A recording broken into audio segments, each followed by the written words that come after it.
Reference frame क्या होता है? It is also called origin.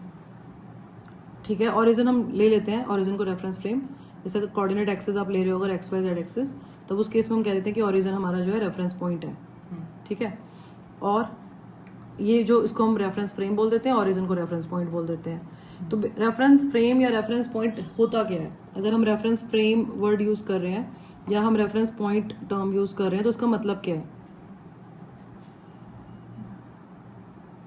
एक पर्टिकुलर पॉइंट से जिससे हम कोई डायरेक्शन या Yes. स्पीड दिखता है। So a fixed point or a fixed object with respect to which a given object changes its position is called reference point और reference frame। ठीक है, मतलब कोई भी फिक्स पॉइंट या फिक्स ऑब्जेक्ट जिसके रिस्पेक्ट में हम देख रहे हैं कि कोई ऑब्जेक्ट का मोशन कैसे है। जैसे अगर आप ये कोई कार है, ठीक है, अगर हम कह रहे हैं कि ये कार रेस्ट पे है, तो आपको कैसे पता ये रेस्ट पे है? आप यहाँ पे खड़े हो, आपको कैसे पता ये कार रेस्ट पे है? हम देख रहे हैं क्योंकि आप इसको देख रहे हो और आपको पता है कि इसका बीच का जो डिस्टेंस है आपके साथ वो चेंज नहीं हो रहा, इसका मतलब ये रेस्ट पे ही होगी। तो आपने अपने आप को एक रेफरेंस पॉइंट कंसिडर किया और आप अपने रिस्पेक्ट में इस कार को देख रहे हो कि ये मूव कर रही है या नहीं कर रही है। तो अगर इस कार का डिस्टेंस आपका फिक्स्ड है, चेंज नहीं हो रहा है, इसका मतलब ये रेस्ट पे है। और अगर ये कार का डिस्टेंस चेंज हो रहा है, सपोज ये मूव कर रही है कार, तो ऑब्वियस है कि इसका डिस्टेंस चेंज होगा। तो अगर इसका डिस्टेंस चेंज हो रहा है तो आप बोलोगे ये मूविंग है। तो आप किसके रिस्पेक्ट में देखा? आपने इसको अपने रिस्पेक्ट में देखा। तो यूजुअली हम क्या करते हैं ना, हम ऐसे कोऑर्डिनेट एक्सेस बना लेते हैं। जैसे हमने यहाँ पे एक्स वाई ज़ेड एक्सेस बना दी, पता है कोऑर्डिनेट ज्योमेट्री किया हुआ है ना, तो ये हम ओरिजिन को बोल देते हैं ये रेफरेंस पॉइंट है। तो अगर कोई ऑब्जेक्ट यहाँ पर है तो उसका जो ये पोजिशन हो गया, इसका डिस्टेंस हो गया है ना, तो उसके बाद अगर ये ऑब्जेक्ट मूव करके यहाँ आ गया तो उसका डिस्टेंस चेंज हो गया। तो हम बोलते हैं कि डिस्टेंस पहले तो r1 था, अब इसका डिस्टेंस r2 है। तो इसका मतलब ये है कि ये ऑब्जेक्ट मूव कर रहा है, और कितना मूव किया? पहले r1 डिस्टेंस पे था, अब r2 डिस्टेंस पे है, तो हम कहते हैं r2 माइनस r1 मूव किया। ठीक है, तो ये आपका रेफरेंस पॉइंट और रेफरेंस फ्रेम क्लियर हो गया आपको। ठीक है, इसके बाद आपका नेक्स्ट आता है इसमें टॉपिक रेस्ट। अगर when do we say that the given object is at rest? When it is not changing any distance. ठीक है, अगर किसी भी ऑब्जेक्ट की पोजीशन, सपोज ये ऑब्जेक्ट है, अगर इसकी पोजीशन किसी रेफरेंस पॉइंट के रिस्पेक्ट में चेंज नहीं हो रही तो हम ये बोलते हैं कि ये रेस्ट पे है। ठीक है, और अगर इसकी पोजीशन चेंज हो रही है, मतलब ये मूव कर रहा है, तो पोजीशन ऑब्वियस डिस्टेंस चेंज होगा रेफरेंस पॉइंट के हिसाब से, तो फिर ये मोशन में है। ठीक है, नॉट एक्टिंग इन काइनेटिक। अब एक टर्म और आती है इसमें, motion. Define motion. It means movement. Motion, okay, an object is said to be in motion when its position changes with respect to time. अगर किसी ऑब्जेक्ट की पोजीशन टाइम के रिस्पेक्ट में चेंज हो रही है, मतलब अगर अभी time t is equal to 0 यहाँ पे है और कुछ टाइम के बाद वो यहाँ पे आ गया, तो हम बोलते हैं वो मूव कर रहा है। ठीक है, क्योंकि उसकी पोजीशन चेंज हो गई तो इसलिए वो मूव कर रहा है। अब ये time t is equal to 0 क्या है? Time t is equal to 0 क्या है? It is a time at which we start observing the object. जिस टाइम पे हम किसी ऑब्जेक्ट को ऑब्जर्व करना शुरू करते हैं उस टाइम को हम t इज इक्वल टू 0 बोल देते हैं। जैसे हमने देखना शुरू किया, उसको ऑब्जर्व करना स्टार्ट किया। ठीक है, अब इसमें एक और आपका टर्म था, वो क्या था कि मोशन जो है आपका वो रिलेटिव टर्म है। Motion is a relative term. अब रिलेटिव टर्म का मतलब क्या होता है? यहाँ पे मोशन जो है रिलेटिव है। रिलेटिव मतलब जैसे मैम हमारे और जो कोई चीज़ जो मोशन में है उससे रिलेशन रिलेटेड है। कैसे रिलेटिव है? हम बोलते हैं कि कोई भी चीज़, हम ये नहीं कह सकते कि एब्सोल्युटली रेस्ट पे या एब्सोल्युटली मोशन पे है। किसी भी चीज़ को हम डिफाइन नहीं कर सकते कि ये बिल्कुल 100% एब्सोल्युटली रेस्ट है या एब्सोल्युटली मोशन है। क्यों डिफाइन नहीं कर सकते? कि सपोज आप जैसे ये टेबल है, हम अपने रूम में बैठे हैं, ठीक है, और ये टेबल है यहाँ पे, और इस टेबल के ऊपर हमने एक छोटी सी बुक रखी हुई है, ठीक है, और आप यहाँ पे बैठे हो और आप इस बुक को देख रहे हो, जैसे आप मेरी नोटबुक को देख रहे हो इस टाइम। तो आपके रिस्पेक्ट में जो मेरी नोटबुक है जिस पे मैं काम कर रही हूँ वो क्या है? रेस्ट पे है, क्योंकि इसका डिस्टेंस आपसे चेंज नहीं हो रहा। अब अगर हम ये मान के चलें कि हर्षिता जो है, यहाँ पे हर्षिता भी बैठी हुई है और हर्षिता यहाँ से मूव करके और यहाँ से चली गई है मून पे। ठीक है, अब हर्षिता आप अर्थ को देख रहे हो और अर्थ में जो ये टेबल है इस रूम को देख रहे हो, तो अगर आप मून से देखोगे तो फिर आपके लिए ये टेबल मूव कर रहा है या नहीं कर रहा है? तो अब हर्षिता कह रही है कि नहीं ये तो बुक मूव कर रही है, ठीक है, और कियान कह रहा है नहीं ये तो बुक रेस्ट पे है। तो एक चीज है, एक बुक है, वो एक ही टाइम पे रेस्ट पे या मोशन पे कैसे हो सकती है ना? तो ये ऑब्जर्वर के पर्सपेक्टिव पे भी डिपेंड करता है कि ऑब्जर्वर के अकॉर्डिंग वो रेस्ट पे है या मूविंग है। ठीक है, तो हम बोलते हैं कि मोशन जो है वो रिलेटिव टर्म है, कि ये कंबाइंड प्रॉपर्टी होती है किसकी? एक तो object under study. Object under study यहाँ इस केस में क्या है? इस केस में ऑब्जेक्ट अंडर स्टडी है बुक, है ना? हम बुक को ही स्टडी कर रहे हैं ना, बुक को ही देख रहे हैं, बुक को ऑब्जर्व कर रहे हैं। तो it is the combined property of an object under study and the observer. तो ऑब्जेक्ट पे भी डिपेंड करता है और ऑब्जर्वर, दोनों की कंबाइंड प्रॉपर्टी होती है। तो उसी के बेसिस पे हम बताते हैं कि ऑब्जेक्ट मूव करेगा या वो रेस्ट पे होगा। ठीक है। अच्छा, इसके बाद आपकी जो नेक्स्ट टर्म आती है वो आते हैं types of motion. Types of motion में कितने टाइप्स के मोशन होते हैं बताओ? मैम 5-6 होते हैं। एक बार जरा बताना जरा मुझे। Ma'am translational motion, rectilinear motion, है ना? रेक्टिलिनियर मोशन क्या होता है? जब कोई ऑब्जेक्ट स्ट्रेट लाइन में मूव करता है तो रेक्टिलिनियर मोशन बोलते हैं। ठीक है। जैसे for example a car is moving on a road. हाँ जी। एक होता है सर्कुलर मोशन। सर्कुलर मोशन कौन सा होता है? मैम जो एक सर्कुलर मोशन होता है कि अगर कोई ऑब्जेक्ट सर्कल में मूव कर रहा है। आप सर्कल में से सपोज आपने एक रोप ली और उसके बाद आपने एक स्टोन लगा दिया और अपने हाथ में इसको गोल गोल घुमाया, है ना? तो वो ऐसे ऐसे घूमेगा।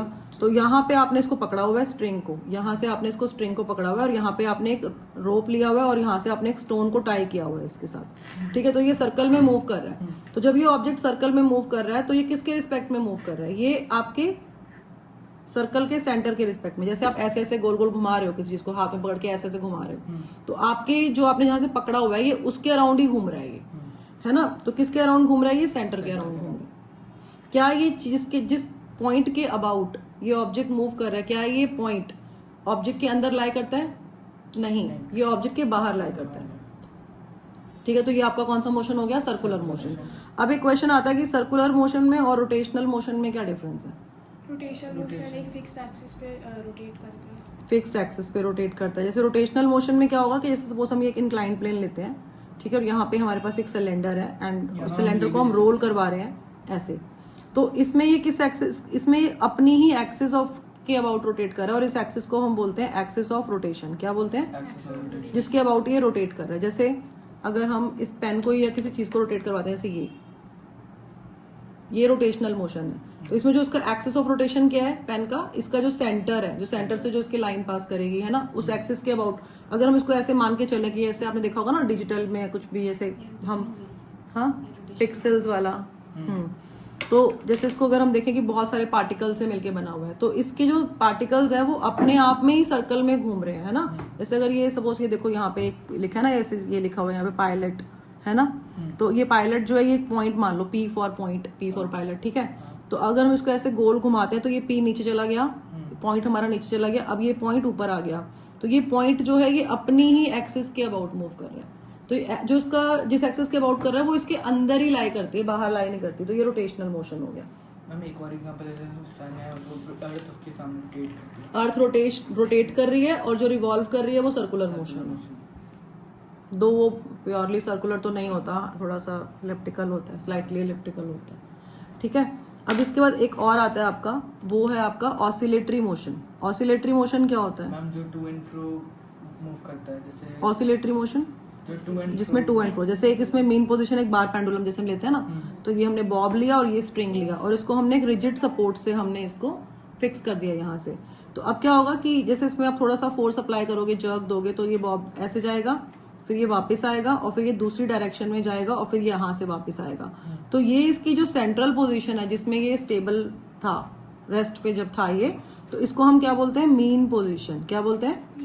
Mean position. और ये जितना डिस्प्लेस हुआ, मैक्सिमम डिस्प्लेस हुआ, ये हमारा जो है यहाँ पे यहाँ तक आया ना, तो ये क्या है? इसकी एक्सट्रीम पोजीशन। तो अगर आप देखोगे तो इसके दो एक्सट्रीम है, एक लेफ्ट साइड पे एक राइट साइड पे, और मीन पोजीशन एक ही है। तो मीन पोजीशन पे क्या होता है कि बॉब अगर यहाँ जाएगा तो फिर वापस आएगा, तो यहाँ पे कुछ टाइम के लिए ना इसकी जो स्पीड है, जैसे ऊपर जाएगा तो धीरे धीरे स्पीड कम होती जाएगी, और जैसे ही एक्सट्रीम पोजीशन पे पहुंचेगा तो ये अपनी इसने मतलब ग्राउंड लेवल अगर हम बनाए, जैसे ये ग्राउंड बना दिया, तो यहाँ से इसने अपनी मैक्सिमम हाइट अचीव कर ली। तो यहाँ पे इसकी जो पोटेंशियल एनर्जी है वो मैक्सिमम होगी, क्योंकि इसने मैक्सिमम हाइट अचीव कर ली तो पोटेंशियल एनर्जी मैक्सिमम। अगर हम ध्यान से देखें तो जब बॉब यहाँ से ऊपर जा रहा है ऐसे ऐसे करके, तो इसकी हाइट बढ़ रही है, एक मैक्सिमम हाइट रीच करता है, पोटेंशियल एनर्जी मैक्सिमम हो जाती है वहां पे, और यहाँ पे धीरे धीरे इसकी वेलोसिटी जो इसकी स्पीड है वो कम हो रही है, तो काइनेटिक एनर्जी यहाँ पे इसकी 0 होगी आइडियल कंडीशंस में। ठीक है। और मीन पोजीशन में क्या होता है, इसके अगर हम ये बेस लाइन आपने बनाई है, जो डॉटेड लाइन बनाई है, ये बेस लाइन बनाई है, तो बेस लाइन से आपका जो इसका हाइट है वो 0 हाइट हो गया, तो जीरो हाइट मतलब जीरो पोटेंशियल एनर्जी, ठीक है, क्योंकि पोटेंशियल एनर्जी आपकी mgh होती है और काइनेटिक एनर्जी यहाँ मैक्सिमम होगी। यहाँ पर जो इसकी जो स्पीड है बॉब की वो मैक्सिमम होगी, इसलिए kinetic energy maximum, velocity maximum है, ठीक है।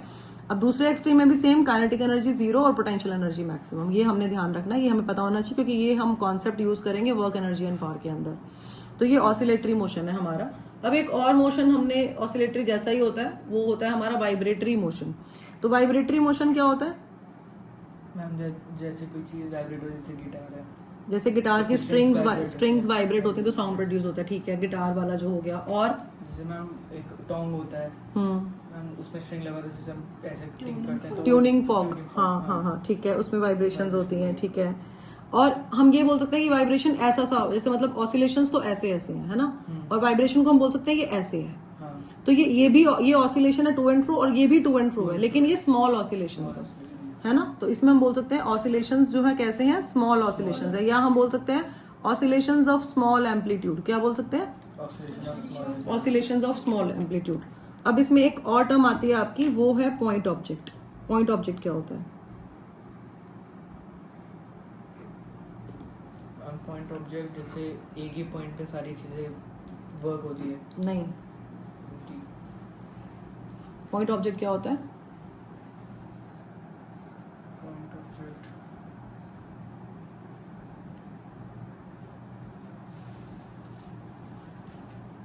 बताओ।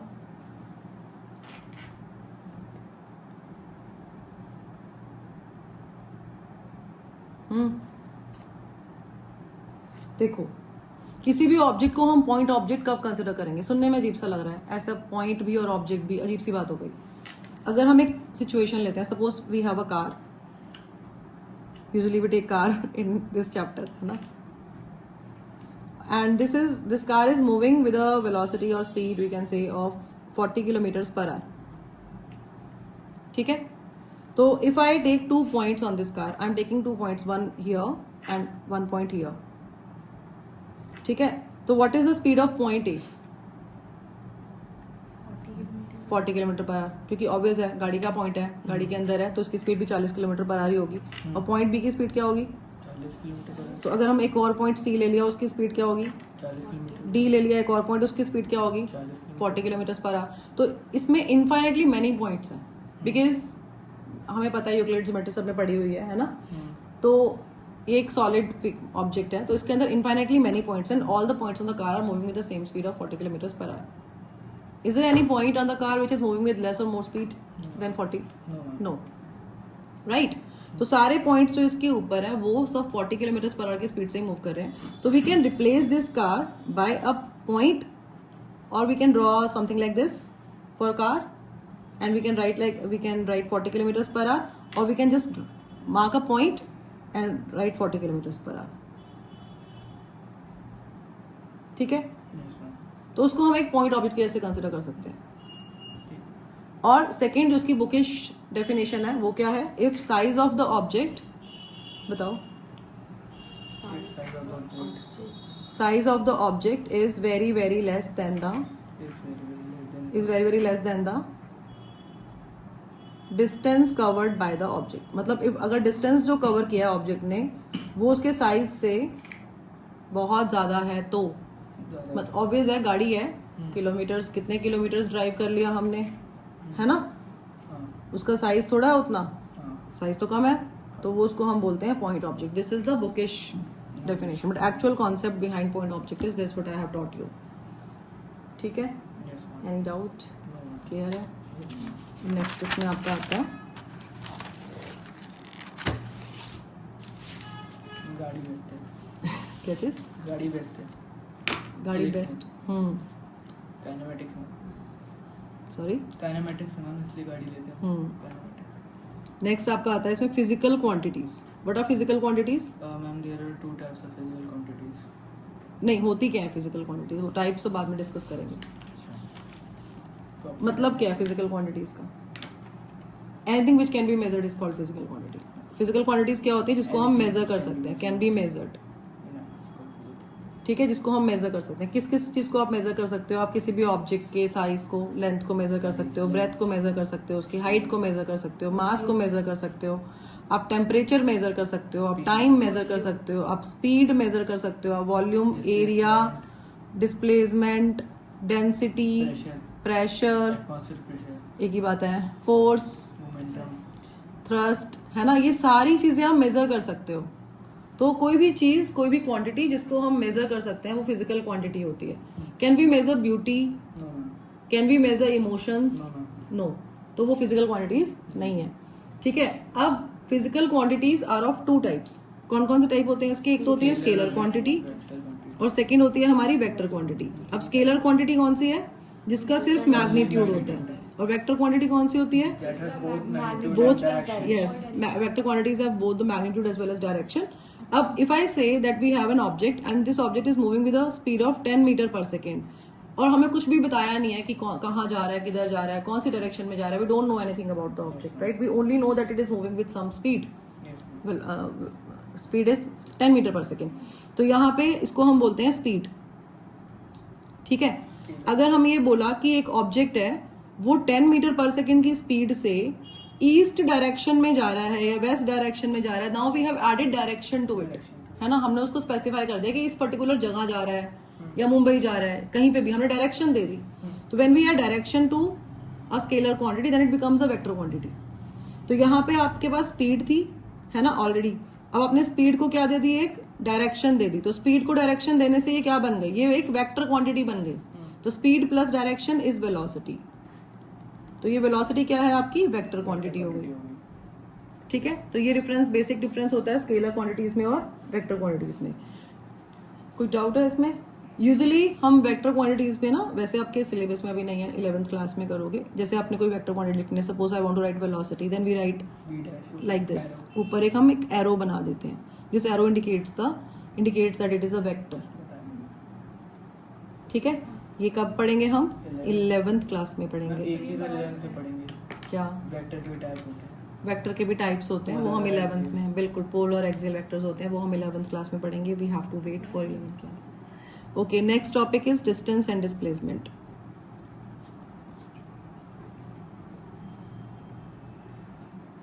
अब डिस्टेंस और डिस्प्लेसमेंट में क्या डिफरेंस होता है? Let's find out. डिस्टेंस हमें पता है क्या होता है ना। Distance is the actual path covered by an object. मतलब एक्चुअल में कितना ऑब्जेक्ट ने पाथ कवर किया। सपोज वो पहले ए से बी में गया और फिर वो बी से सी गया, ठीक है। और ये डिस्टेंस था उसका 5 मीटर का और ये था उसका 12 मीटर का। तो कितना डिस्टेंस कवर किया उसने? A B plus B C. 17 हो गया टोटल। तो स्टार्ट कहाँ से किया था? स्टार्टिंग पॉइंट क्या है उसका? स्टार्टिंग पॉइंट क्या है उसका? ए से स्टार्ट किया, है ना, और फिर ए से बी में गया, फिर बी से मुड़ गया और फिर सी में गया। सी क्या है उसका? एंडिंग पॉइंट है, जहाँ पे उसने एंड किया। तो टोटल डिस्टेंस कितना कवर किया? A B plus B C. तो कैसे निकालोगे? 5 मीटर प्लस 12 मीटर, तो ये आपका आ गया 17 metre. It was easy, right. अब नेक्स्ट आपका जो इसमें टर्म है वो है डिस्प्लेसमेंट। तो इसमें ना 2 टर्म्स आते हैं, डिस्प्लेस और मेंट।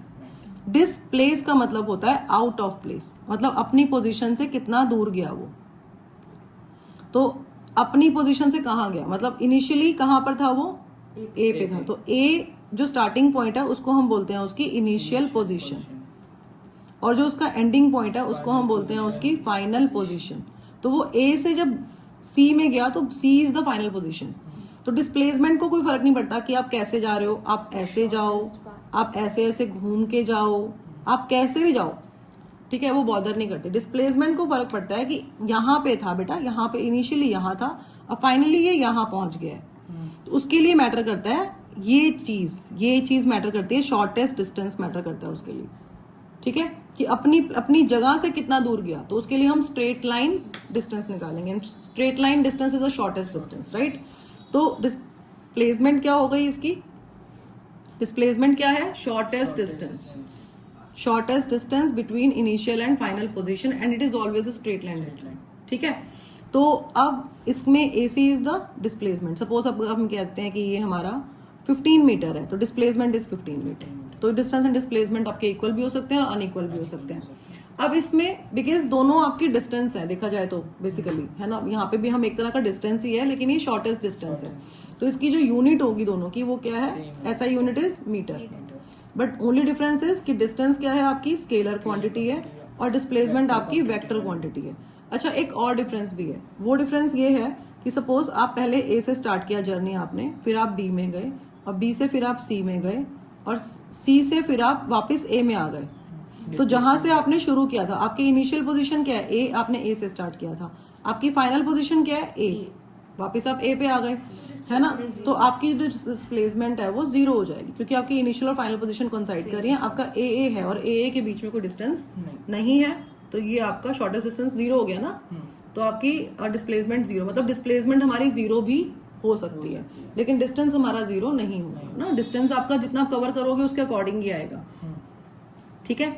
अच्छा, एक चीज और भी है इसके अंदर, वो ये है कि सपोज हम एक नंबर लाइन से अंडरस्टैंड करते हैं उस चीज को, कि जैसे हमने यहाँ पे नंबर लाइन बनाते हैं, ये 1 2 3 4 ऐसी होती है नंबर लाइन। इधर पॉजिटिव नंबर्स होते हैं सारे, और जीरो के दूसरी साइड हमारे नेगेटिव नंबर्स होते हैं, -1 -2 -3 -4, ये ऐसे होते हैं। सपोज आपने अपनी जर्नी स्टार्ट की यहाँ से, so this is your initial position.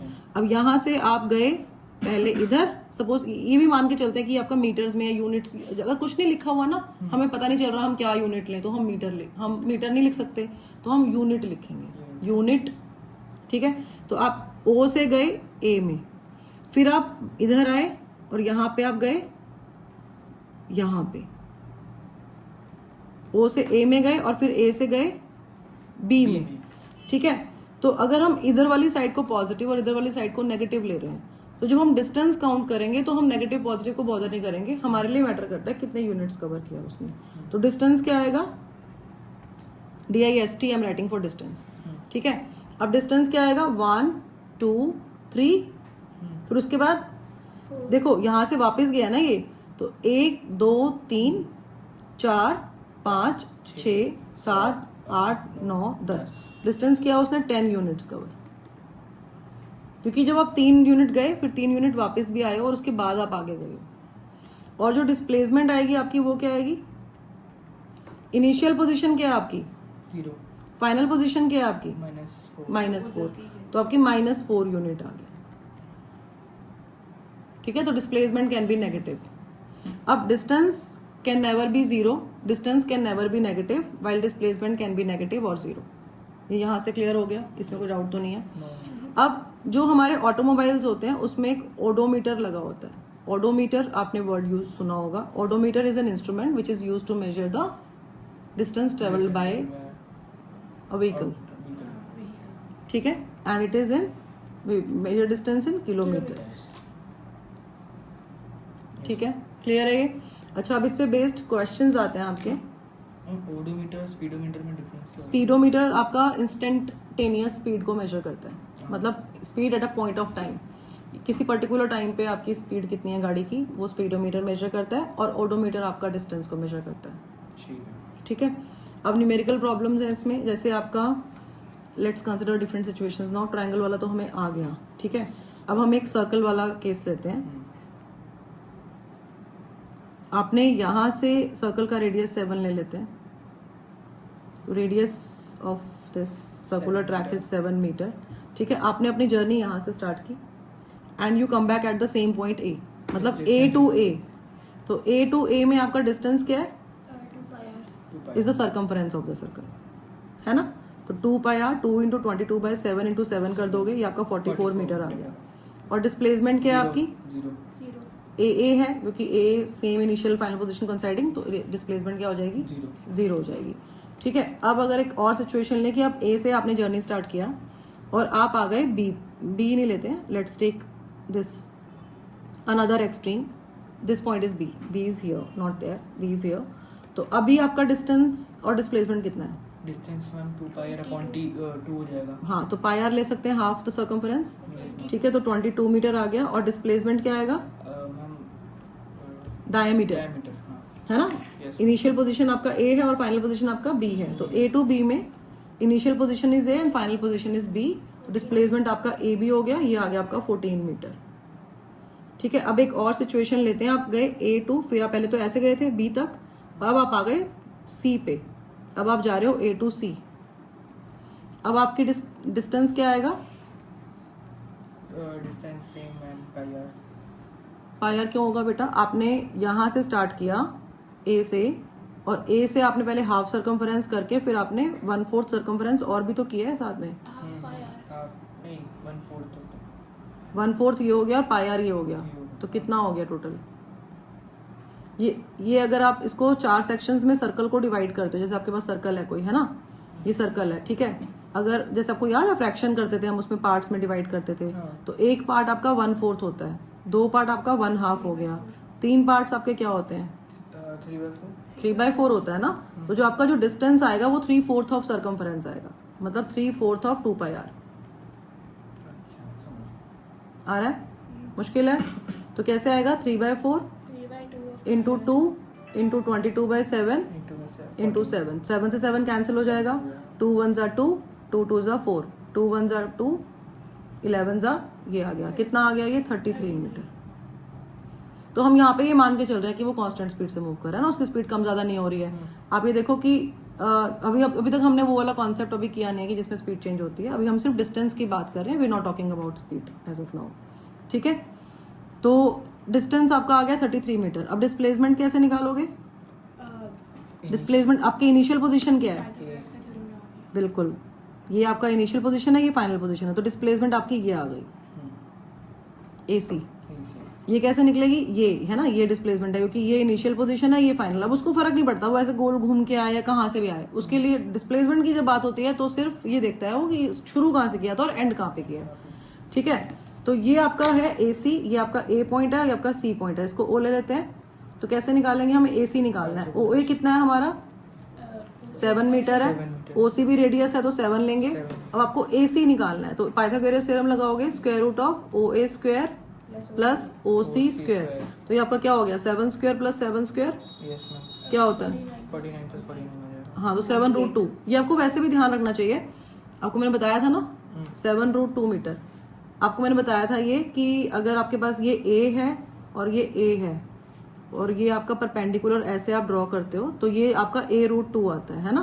तो अगर ये दोनों इक्वल है ना, 7 7 है, तो ये आपका 7√2 आएगा। तो 49 + 49 करोगे, फिर ऐड करोगे, फिर स्क्वायर रूट निकालोगे, आपके 2 4 5 मिनट तो ऐसे ही खराब हो जाएंगे उसमें। तो सीधा करो 7√2 मीटर आएगा।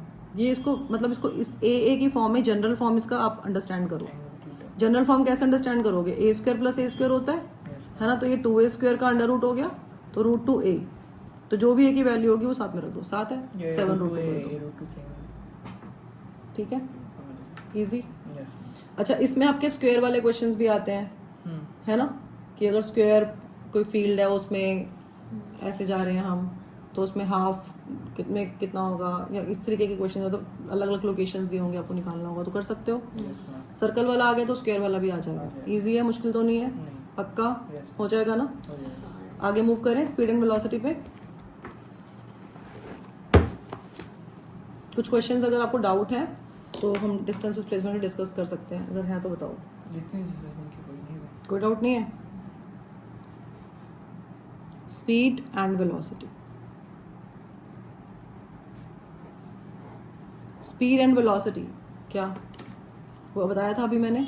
स्पीड में हम सिर्फ बात करते हैं मैग्नीट्यूड की, एंड वेलोसिटी में we also consider direction. Magnitude plus direction होता है। तो अगर हम बोल रहे हैं कि ऑब्जेक्ट 10 मीटर पर सेकंड की स्पीड से मूव कर रहा है तो हमें डायरेक्शन नहीं पता, स्पेसिफाई नहीं की, लेकिन जैसे ही उसमें हम डायरेक्शन को ऐड करते हैं, जैसे ईस्ट डायरेक्शन ऐड कर दी थी हमने अभी एक जो एग्जाम्पल लिया था, तो इट बिकम्स वेलोसिटी, है ना, ये किया था, ठीक है। Speed is a scalar quantity क्योंकि सिर्फ मैग्नीट्यूड है। Velocity is a vector quantity क्योंकि it has both the magnitude as well as direction, क्योंकि हम उसमें डायरेक्शन को ऐड कर रहे हैं। अब अगर हम बोल रहे हैं कि किसी स्पेसिफिक डायरेक्शन में वेलोसिटी पॉजिटिव है तो उसके अपोजिट डायरेक्शन में वेलोसिटी क्या होगी? नेगेटिव, है ना। अगर हम बोल रहे हैं कि अगर इस डायरेक्शन में ऑब्जेक्ट की वेलोसिटी टुवर्ड्स ईस्ट अगर 10 मीटर पर सेकंड है तो टुवर्ड्स वेस्ट अगर आप निकालोगे वेलोसिटी तो वो क्या हो जाएगी? -10 मीटर पर सेकंड, ठीक है।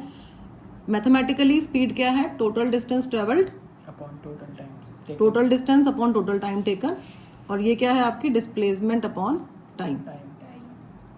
अगर ऑब्जेक्ट पोजीशन A से स्टार्ट किया, एक पोजीशन दूसरी पोजीशन पे गया, B पे गया और वापस फिर दोबारा A पे आ गया, तो स्पीड क्या होगा? Total distance upon total time, ठीक है। अब तो S + S 2S कर दोगे, टोटल टाइम से डिवाइड कर दोगे, और वेलोसिटी क्या होगी? सेम होगी, डायरेक्शन के साथ डिस्प्लेसमेंट क्या है? 0 जीरो। तो वेलोसिटी क्या होगी? जीरो। तो एवरेज वेलोसिटी जीरो होगी। 0 एवरेज वेलोसिटी जीरो होगी, क्योंकि एवरेज वेलोसिटी आपकी total displacement upon total time होती है। एवरेज वेलोसिटी क्या होती है? Total displacement upon total time. और एवरेज स्पीड क्या होती है? टोटल डिस्टेंस हाँ, तो एवरेज स्पीड टोटल डिस्टेंस, तो एवरेज वेलोसिटी क्या होगी? जीरो। 0 ठीक है, क्लियर है? यस मैम एवरेज पता है कैसे निकालते हैं? एवरेज वेलोसिटी एवरेज स्पीड का आइडिया है। Yes. अब आपकी एनसीईआरटी में एक क्वेश्चन है, ओपन करना जरा एक्सरसाइजेस। वो क्वेश्चन बहुत सारे स्टूडेंट्स रॉन्ग करते हैं एग्जाम के अंदर। अच्छा वो उसका आंसर है आई थिंक 24 आंसर है और बच्चे 25 करके आ जाते हैं। ये क्वेश्चन नंबर 3 एनसीईआरटी का है, बैक एक्सरसाइज बैक एक्सरसाइज का पेज नंबर 85 है ना? यस हाँ जी। Abdul while driving to school, मतलब होम टू स्कूल जा रहा है अब्दुल। ये अब्दुल है, ये घर से स्कूल जा रहा है, ठीक है। Computes the average speed for this trip to be 20 kilometre per hour. तो होम टू स्कूल गया वो 20 किलोमीटर पर आवर की स्पीड से, और on his return trip along the same route there is less traffic. Obvious है, traffic कम है तो उसकी स्पीड बढ़ जाएगी। तो जब वापस आ रहा था तो उसकी स्पीड इंक्रीज होगी क्योंकि ट्रैफिक नहीं मिला उसको, और उसकी स्पीड है 30 किलोमीटर पर आवर। क्वेश्चन क्या है कि what is the average speed of Abdul? Time नहीं दे रहा what is the average speed of Abdul? बच्चे क्या करते हैं, गलती क्या होती है? गलती क्या होती है? 20 + 30/2 करके 50/2 करके 25 किलोमीटर पर आवर निकाल देते हैं, जो बिल्कुल गलत है, वो हमने नहीं करना। हम टाइम निकालेंगे। पहले हम टाइम निकालेंगे, बिल्कुल ठीक है। हाँ। तो एवरेज स्पीड, अब जो होम टू स्कूल का जो डिस्टेंस है वो तो चेंज नहीं होगा ना, तो हम ऐसे करते हैं, जो होम टू स्कूल का डिस्टेंस है उसका वो हम ले लेते हैं s, ठीक है। तो जाते हुए टाइम लगा लेट से t1, आते हुए टाइम लगा t2।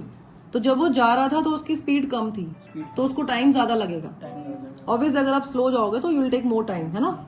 और अगर आते हुए उसकी स्पीड बढ़ गई तो टाइम कम लगेगा। इसका मतलब t1 और t2 की वैल्यू हमारी सेम तो बिल्कुल नहीं आने वाली है ना, क्योंकि उसकी स्पीड चेंज होने से टाइम चेंज हो जाएगा। तो जब जा रहा था होम टू स्कूल तो टाइम लगा t1। अब टाइम कैसे निकालते हैं हम? Distance upon speed. तो डिस्टेंस आपका s है, स्पीड आपकी 20 किलोमीटर पर आवर है। इसको मीटर पर सेकंड में कन्वर्ट करने की जरूरत अभी नहीं है, क्योंकि ऐसा रिक्वायरमेंट क्यों नहीं है? बिकॉज हमारे पास दो चीजें हैं और दोनों ही किलोमीटर पर आवर में है, तो हम s को किलोमीटर में रखते हैं, हमें क्या प्रॉब्लम है ना। और जब वापस आ रहा है स्कूल टू होम तो टाइम लगा t2। अब ये क्या हो जाएगा? डिस्प्लेसमेंट अपॉन इसका, sorry, distance upon time, speed s upon 30 हो गया, ठीक है। अब जब आप इसकी एवरेज स्पीड निकालोगे तो एवरेज स्पीड क्या होता है? Total distance travel. Total distance कितना ट्रेवल किया? जाते टाइम s, आते time s, upon total time taken t1 + t2, ठीक है। तो s + s क्योंकि सेम डिस्टेंस ही रहेगा ना, तो ये आपका 2s हो गया। और t1 क्या है आपका? s अपॉन 20, और t2 क्या है? s upon 30।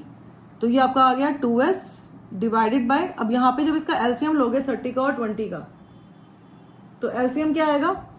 60 आ जाएगा। What should be multiplied in 20 to get 60? 20 to get 60, 3 को s से मल्टीप्लाई करेंगे 3s हो गया। और what should be multiplied in 30 to get 60? 2 से मल्टीप्लाई करेंगे तो 2s हो गया, ठीक है। अब आप इस 60 को ले जाओ ऊपर, तो 2s अपॉन 5s इंटू 60 हो गया। s से s कैंसिल हो जाएगा, 5 1 सा 5, ये आपका आ गया 12, और 12 2 सा 24 किलोमीटर पर आवर। तो आपकी जो एवरेज स्पीड आई है वो कितनी आई है? 24 किलोमीटर। तो क्या ये 25 है? ये 25 नहीं है, तो हमने ये ध्यान रखना है, ठीक है। भूलोगे तो नहीं ना इसको, नहीं भूलो। कि गलत नहीं करना है। बच्चे इसको ऐड करते हैं ना, दोनों को ऐड करके एवरेज, उनको दिमाग में वही होता है माइंड में कि हमने मैथ्स वाला माइंड होता है कि 2 ऑब्जर्वेशन है तो ऐड करो और नंबर ऑफ ऑब्जर्वेशन से डिवाइड करो। वो नहीं करना है, इसमें हमने पूरा कॉन्सेप्ट लगाना है, total distance travelled upon total time taken का। I hope this is clear. Okay, हाँ जी मैम एवरेज वेलोसिटी का 2 फार्मूले होते हैं। बोलो। हाँ, u + v/2 भी यूज करते हैं, वो डिपेंड करता है कहाँ पे यूज करना है।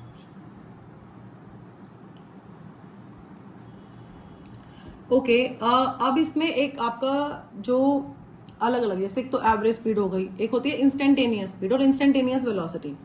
इंस्टेंटेनियस स्पीड क्या होती है? Speed at a point of time, speed at an instant is called instantaneous speed. ठीक है, जो आपका स्पीडोमीटर है, स्पीडोमीटर क्या मेजर करता है?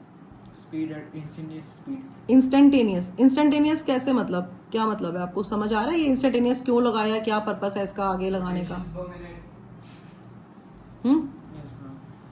क्योंकि जब आप गाड़ी चला रहे हो तो आपको वही स्पीड दिखती है जिस स्पीड पे उस पर्टिकुलर पॉइंट ऑफ टाइम पे कार चल रही है। उससे पहले वाली स्पीड दिखाता है वो? नहीं दिखाता। उसके बाद वाली स्पीड दिखाता है? नहीं दिखाता। आपको वही स्पीड दिखाएगा जिस स्पीड पे एट दैट मोमेंट गाड़ी चल रही है। तो instantaneous speed, speed at an instant of time, at a point of time. ठीक है, नेक्स्ट आपका इसमें क्या है? एक्सेलरेशन। इंस्टेंटेनियस एक्सेलरेशन भी होता है। इंस्टेंटेनियस वेलोसिटी भी तो है। हाँ, instantaneous velocity, velocity at an instant हो जाएगा सेम। एक्सेलरेशन को हम किससे डिनोट करते हैं? ए से। और एक्सेलरेशन क्या होता है? v minus u rate of change of velocity, है ना? अगर हम एक कंसिडर करें कि कोई ऑब्जेक्ट है हमारे पास और इनिशियली वो u वेलोसिटी से मूव कर रहा है at time t is equal to 0, मतलब जब हमने उसको ऑब्जर्व करना शुरू किया तो वो किसी स्पीड से मूव कर रहा था, वेलोसिटी से मूव कर रहा था और वो वेलोसिटी थी u। ठीक है, और कुछ टाइम के बाद हमने देखा कि उसकी वेलोसिटी में चेंज आ गया और उसकी वेलोसिटी चेंज होकर v हो गई। तो इसकी वेलोसिटी में चेंज आया, कितने टाइम में चेंज आया? टाइम t में चेंज आया। ठीक है, तो ये एक्सेलरेट हो गया। एक्सेलरेट हो गया मतलब इसकी वेलोसिटी चेंज हो रही है। जैसे हमारी गाड़ी में एक्सेलरेटर होता है, तो जब उसको हम प्रेस करते हैं एक्सेलरेटर को तो गाड़ी की स्पीड चेंज हो जाती है। अगर आप प्रेस करोगे तो गाड़ी फास्ट हो जाती है, रिलीज करोगे तो गाड़ी स्लो हो जाती है। ऐसे ही ये एक्सेलरेशन है। तो एक्सेलरेशन क्या होता है? Change in velocity per unit time. dv भी लिख सकते हैं। dv भी लिख सकते हैं। dv भी लिख हाँ जी, हाँ जी, वो हाँ कर सकते हैं। तो चेंज इन वेलोसिटी में क्या करोगे? Final velocity. फाइनल वेलोसिटी को हम v से डिनोट करते हैं, इनिशियल वेलोसिटी को हम u से डिनोट करते हैं। तो v minus u upon t। Delta v ना। या you can write delta v for change in velocity. ठीक है, अब v is the final velocity, u is the initial velocity. Velocity में से जब वेलोसिटी को माइनस करोगे then what will you get? You will get another term, another number which is also velocity, है ना? Change in velocity is also velocity. तो इसकी unit क्या होगी? मीटर पर सेकंड। वेलोसिटी की यूनिट होती है ऐसा यूनिट मीटर पर सेकंड। टाइम की यूनिट क्या होती है? सेकंड। तो एक्सेलरेशन की यूनिट क्या आएगी? मीटर पर सेकंड स्क्वायर। अब हमारी बात हो रही है चेंज इन वेलोसिटी की, है ना? चेंज कैसा भी हो सकता है। हो सकता है वेलोसिटी इंक्रीज करे, हो सकता है डिक्रीज करे, और हो सकता है कि चेंज हो ही ना, चेंज हो ही ना। तो अगर वेलोसिटी इंक्रीज कर रही है तो फाइनल वेलोसिटी क्या होगी? ग्रेटर होगी, इनिशियल वेलोसिटी स्मॉल होगी। तो अगर v ग्रेटर देन u है तो v माइनस u क्या आएगा आपका? पॉजिटिव आएगा, क्योंकि बड़ी चीज में से छोटी चीज को माइनस करोगे तो you'll get a positive number. तो एक्सेलरेशन भी क्या होगा? पॉजिटिव होगा। अगर आपकी वेलोसिटी डिक्रीज कर रही है मतलब आपकी स्पीड कम हो गई तो v लेस देन u है। तो अब जब v में से u माइनस करोगे, फाइनल में से इनिशियल को माइनस कर रहे हो और जो फाइनल है वो छोटा है, तो एक्सेलरेशन आपका नेगेटिव आएगा। और एक्सेलरेशन अगर हमारा नेगेटिव होता है क्योंकि v माइनस u नेगेटिव है, तो नेगेटिव एक्सेलरेशन को हम क्या बोलते हैं? रिटार्डेशन। डिसेलरेशन बोलते हैं। Another term is retardation. Retardation. Variable acceleration. Variable acceleration is another thing will do. ठीक है, डिसेलरेशन और रिटार्डेशन बोलते हैं। और अगर आपकी वेलोसिटी चेंज हो ही नहीं रही है, you are moving with the same velocity, तो उस केस में आपका चेंज है ही नहीं, तो दोनों इक्वल है, v माइनस यू इज 0, तो एक्सेलरेशन आपका 0 आ गया। तो 0 एक्सेलरेशन मतलब object is moving with constant velocity. इसको हम यूनिफॉर्म वेलोसिटी भी बोलते हैं, कांस्टेंट और यूनिफॉर्म। ये मैंने करवाया था जब आपको पहले करवाया था।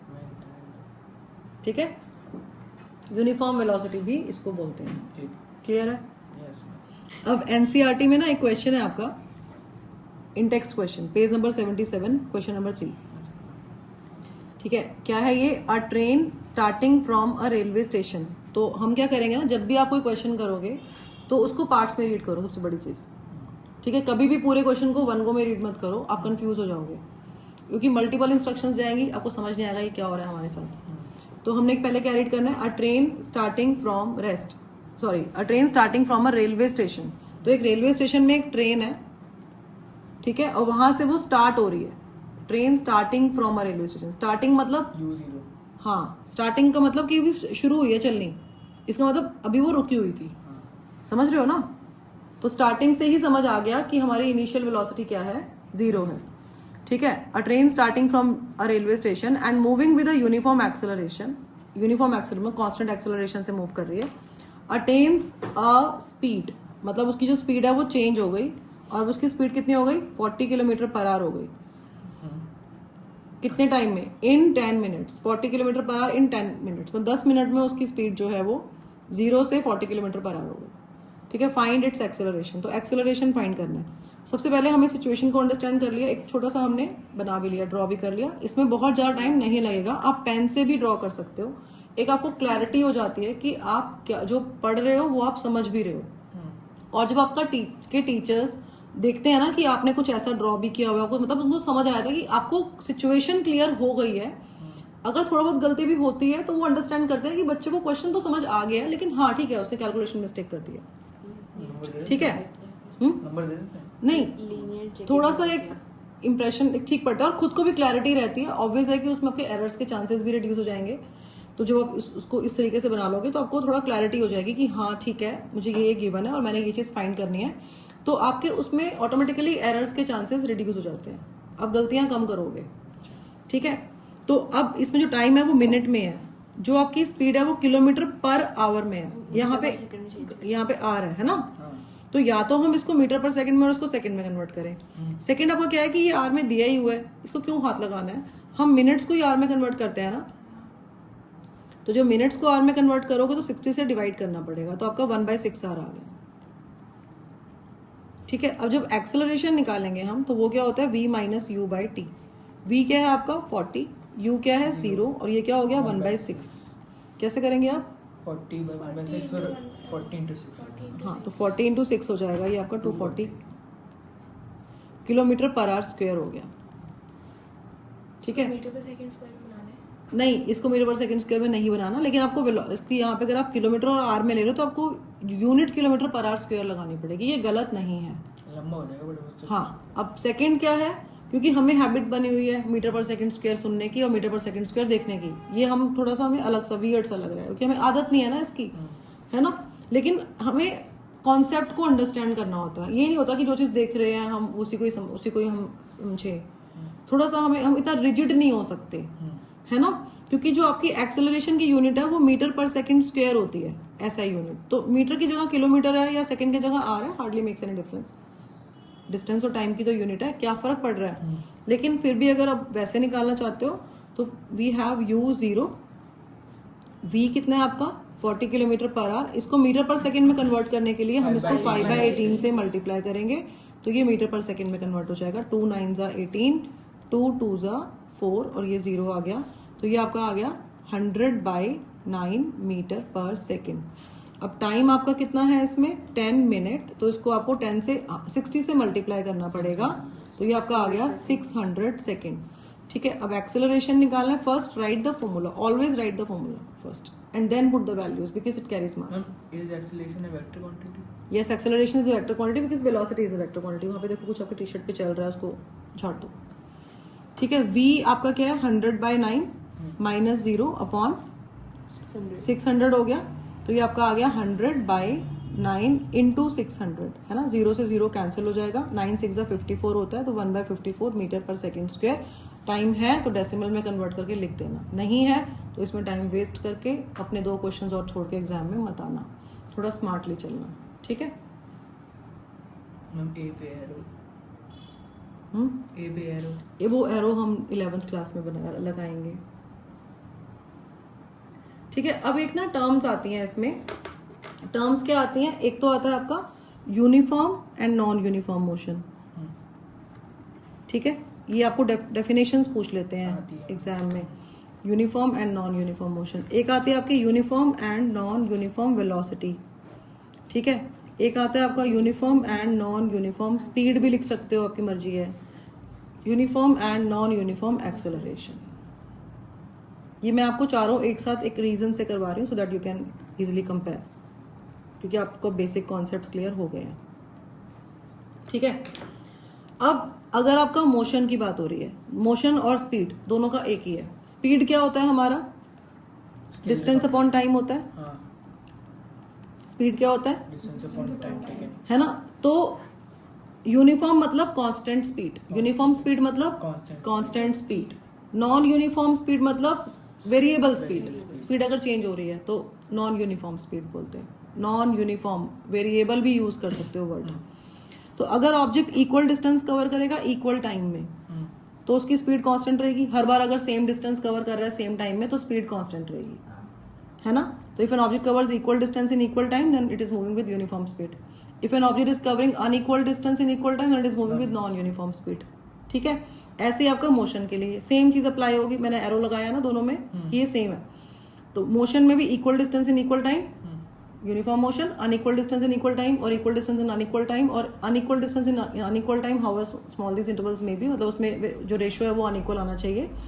तो आपका जो है यूनिफॉर्म नॉन यूनिफॉर्म स्पीड होता है। ठीक है, अब ऐसे ही आपका है वेलोसिटी, बीच सेकंड वाला, ये वाला कर रहे हैं हम, uniform and non uniform velocity. अब वेलोसिटी का फॉर्मूला क्या होता है, डिस्प्लेसमेंट अपॉन टाइम। तो उसको हम कैसे डिफाइन करेंगे, equal displacement in equal time is uniform velocity. Uniform velocity मतलब constant velocity. Unequal displacement in equal time और equal displacement in unequal time is non uniform velocity, variable velocity या non uniform velocity. Same चीज, अब ये upon ये है ना, तो इक्वल अपॉन इक्वल, अनइक्वल दोनों अगर इक्वल इक्वल करोगे तो यूनिफॉर्म, अगर दोनों में से एक भी अनइक्वल करोगे, अनइक्वल डिस्प्लेसमेंट इक्वल टाइम या फिर इक्वल डिस्प्लेसमेंट अनइक्वल टाइम, तो वो नॉन यूनिफॉर्म बन जाता है। दोनों इक्वल हो सकते हैं, दोनों अनइक्वल हो सकते हैं, लेकिन उस केस में रेशियो जो है हर बार अलग आना चाहिए। दोनों को डिवाइड करके जो वैल्यू आ रही है वो हर बार अलग आनी चाहिए। ठीक है, एक्सेलरेशन क्या होता है हमारा, change in velocity upon time taken, change in velocity upon time taken. ठीक है, तो अब अगर यूनिफॉर्म एक्सेलरेशन है तो equal change in velocity in equal intervals of time, मतलब न्यूमरेटर और डिनोमिनेटर दोनों अगर इक्वल इक्वल है तो यूनिफॉर्म एक्सेलरेशन। क्योंकि इसको लर्न भी करना है ना हमें, equal change in velocity in equal intervals of time तो यूनिफॉर्म एक्सेलरेशन है। Unequal change in velocity in equal intervals of time non uniform acceleration है। Equal change in velocity in unequal intervals of time non uniform acceleration है।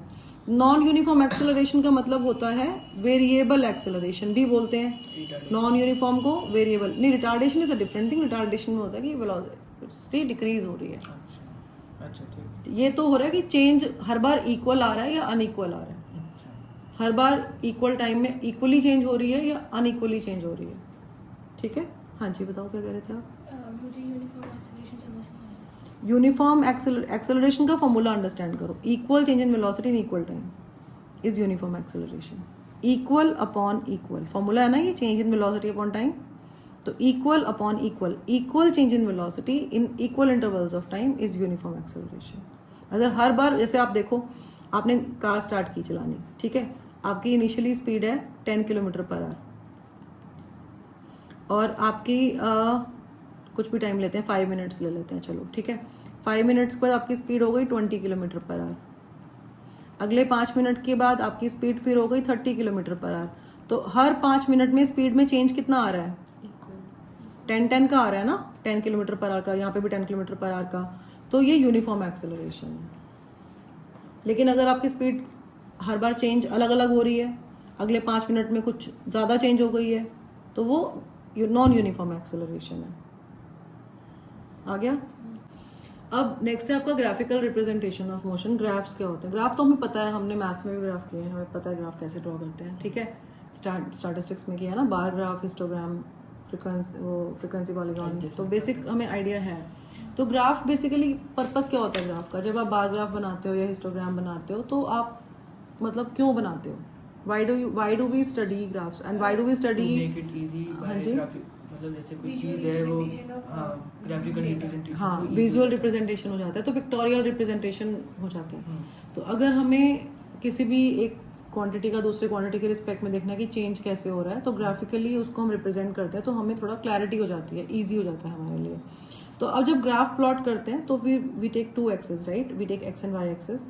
जैसे यहाँ पे हमने ये coordinate axes बनाई, तो this is our x axis origin and this is the y axis. ठीक है, तो इसमें क्या है कि जो एक्स एक्सिस के अलॉन्ग आप कंपोनेंट लोगे वो कंपोनेंट लोगे जो आपका इंडिपेंडेंट वेरिएबल है। इंडिपेंडेंट वेरिएबल मतलब कोई भी क्वांटिटी जो इंडिपेंडेंट है, डिपेंड नहीं कर रही है, वो हम एक्स एक्सिस के अलॉन्ग लेते हैं, और वाई एक्सिस के अलॉन्ग हम लेते हैं डिपेंडेंट वेरिएबल। क्या लेते हैं? Dependent variable. We take dependent variable along y axis, independent variable along x axis. ठीक है, तो जब भी हम ग्राफ बनाएंगे, जैसे सपोज हम पोजीशन टाइम ग्राफ बना रहे हैं, पोजीशन टाइम ग्राफ को हम एस टी ग्राफ बोलते हैं। ठीक है, अगर हम वेलोसिटी टाइम ग्राफ बोल रहे हैं तो हम बोलते हैं we T graph. S T graph is for position time, we T graph is for velocity time graph, है ना। और एक होता है एक्सेलरेशन टाइम ग्राफ, जो हमारे सिलेबस में नहीं है, बट हमने थोड़ा सा डिस्कस किया था जब हमने किया था ये चैप्टर। ठीक है, ग्राफ होता है ना, डिस्प्लेसमेंट टाइम ग्राफ। हाँ, पोजीशन टाइम, डिस्टेंस और displacement you can take. Momentum time. ठीक है, अब कोई भी ग्राफ बना सकते हैं, कोई भी दो क्वांटिटीज का, मोमेंटम और टाइम का भी बना सकते हो, कोई प्रॉब्लम नहीं। ठीक है, हाँ, ओलंपियाड वाली बुक में किया था। तो डिस्प्लेसमेंट टाइम ग्राफ या डिस्टेंस टाइम ग्राफ अगर हम ले रहे हैं, पोजीशन टाइम ग्राफ बोलते हैं इसको, तो इसमें which one is dependent and which one is independent variable out of these two? Ma'am in ST graph S is dependent variable and T is independent variable. हाँ जी, तो आपका जो एस है वो dependent variable, time is always independent, no, time तो किसी पे डिपेंड नहीं करेगा। तो we always take time along x axis, x axis में टाइम लेंगे, और पोजीशन आपकी कहाँ लोगे? वाई एक्सिस में। अगर आप वीटी ग्राफ बना रहे हो तो टाइम को आप एक्स एक्सिस में लोगे और वेलोसिटी को आप वाई एक्सिस में लोगे। एटी ग्राफ बना रहे हो तो टाइम को आप एक्स एक्सिस में और एक्सेलरेशन को आप वाई एक्सिस में लोगे, ऐसे, है ना। हर बार we are taking time along x axis because we find time as an independent variable and other quantities as dependent on time। ठीक है, एक तो ये चीज़ हो गई। कोऑर्डिनेट ज्योमेट्री थोड़ा सा आता है हमें, हमें पोजीशंस को लोकेट करना आता है, हमें कोऑर्डिनेट्स को लोकेट करना आता है, तो हम ग्राफ इजीली कर सकते हैं। अगर हमें कोऑर्डिनेट्स लोकेट करने नहीं आते तो हमें ग्राफिकल क्वेश्चंस में प्रॉब्लम आती है। एक तो ये चीज़ है। अच्छा, अब सेकेंड, जब भी हम ग्राफ करेंगे then we can find two different quantities from the graph. We can find two things from the graph. क्या क्या फाइंड हम ग्राफ से कर सकते हैं? एक तो हम फाइंड करते हैं उसका एरिया, एरिया अंडर कर्व, क्या बोलते हैं उसको हम? Area under curve. और सेकेंड चीज जो हम फाइंड करते हैं वो हम फाइंड करते हैं slope of the graph. Slope of the graph, slope मतलब कितना इंक्लाइंड है, इंक्लिनेशन कितनी है उसका। जैसे सपोज आपने, ये आपका ग्राफ है, ये कर्व सी लाइन आई है, थोड़ी सी ग्राफ है ये, ठीक है। तो अगर एरिया अंडर कर्व, ये कर्व है, तो एरिया अंडर कर्व मतलब कर्व के नीचे वाला, है ना। तो सपोज मुझे ये देखना कि यहाँ पे टाइम टी है ना, या कुछ भी, अगर चलो एक्स ही ले लेते हैं because we have not given any quantity, assign नहीं किया कुछ भी हमने इसको। तो एरिया अंडर कर्व में we get this thing, no, इसका एरिया फाइंड करेंगे हम, है ना। एरिया अंडर कर्व में हम ये चीज फाइंड करेंगे। तो एरिया अंडर कर्व से हमें वो क्वांटिटी मिलेगी जो एक्स, जो भी आप यहाँ पे लोगे इंडिपेंडेंट वेरिएबल, और जो वाई को मल्टीप्लाई करके आती है,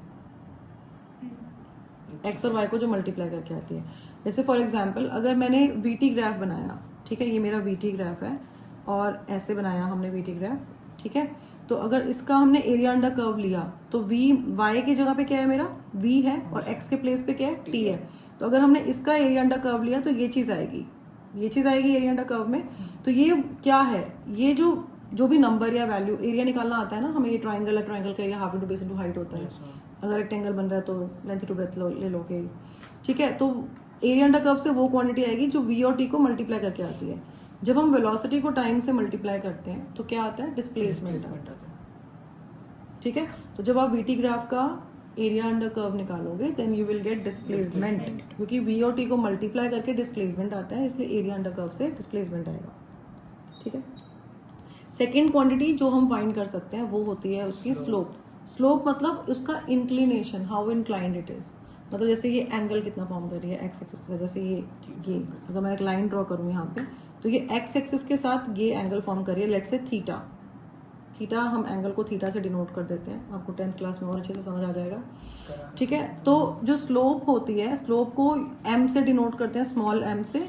ये आप 11th में इंट्रोड्यूस होगा एम, ठीक है। और स्लोप जो है हमारी m is equal to 10 theta होती है। 10 थीटा आपका 10th में इंट्रोड्यूस होगा, ठीक है।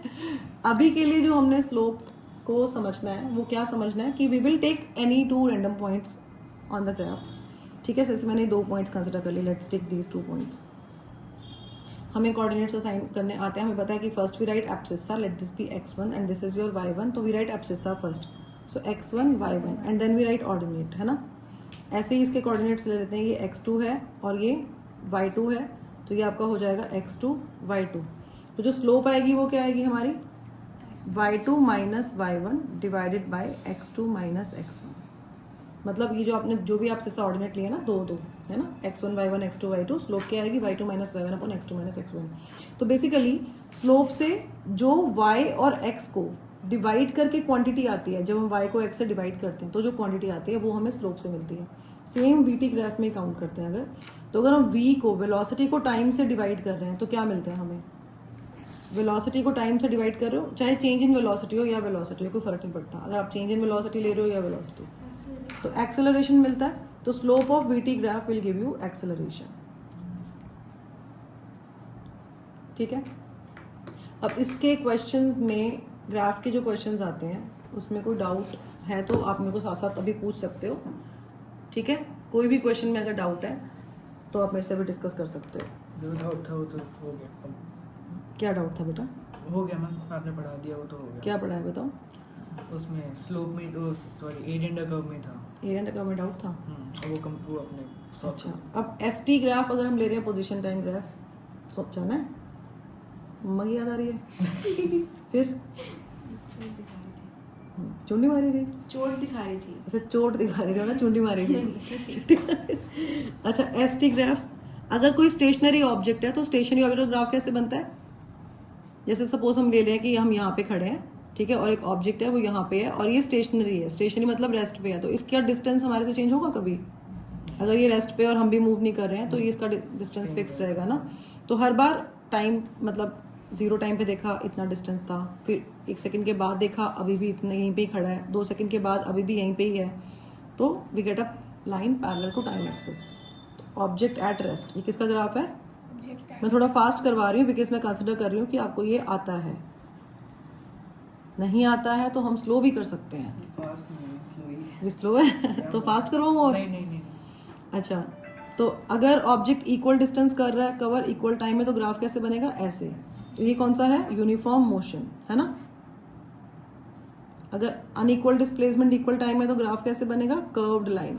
ये क्या है? Non uniform motion. ग्राफ आपको सारे क्लियर होने चाहिए, कोई डाउट है अगर है तो आप मेरे से अभी पूछ सकते हो।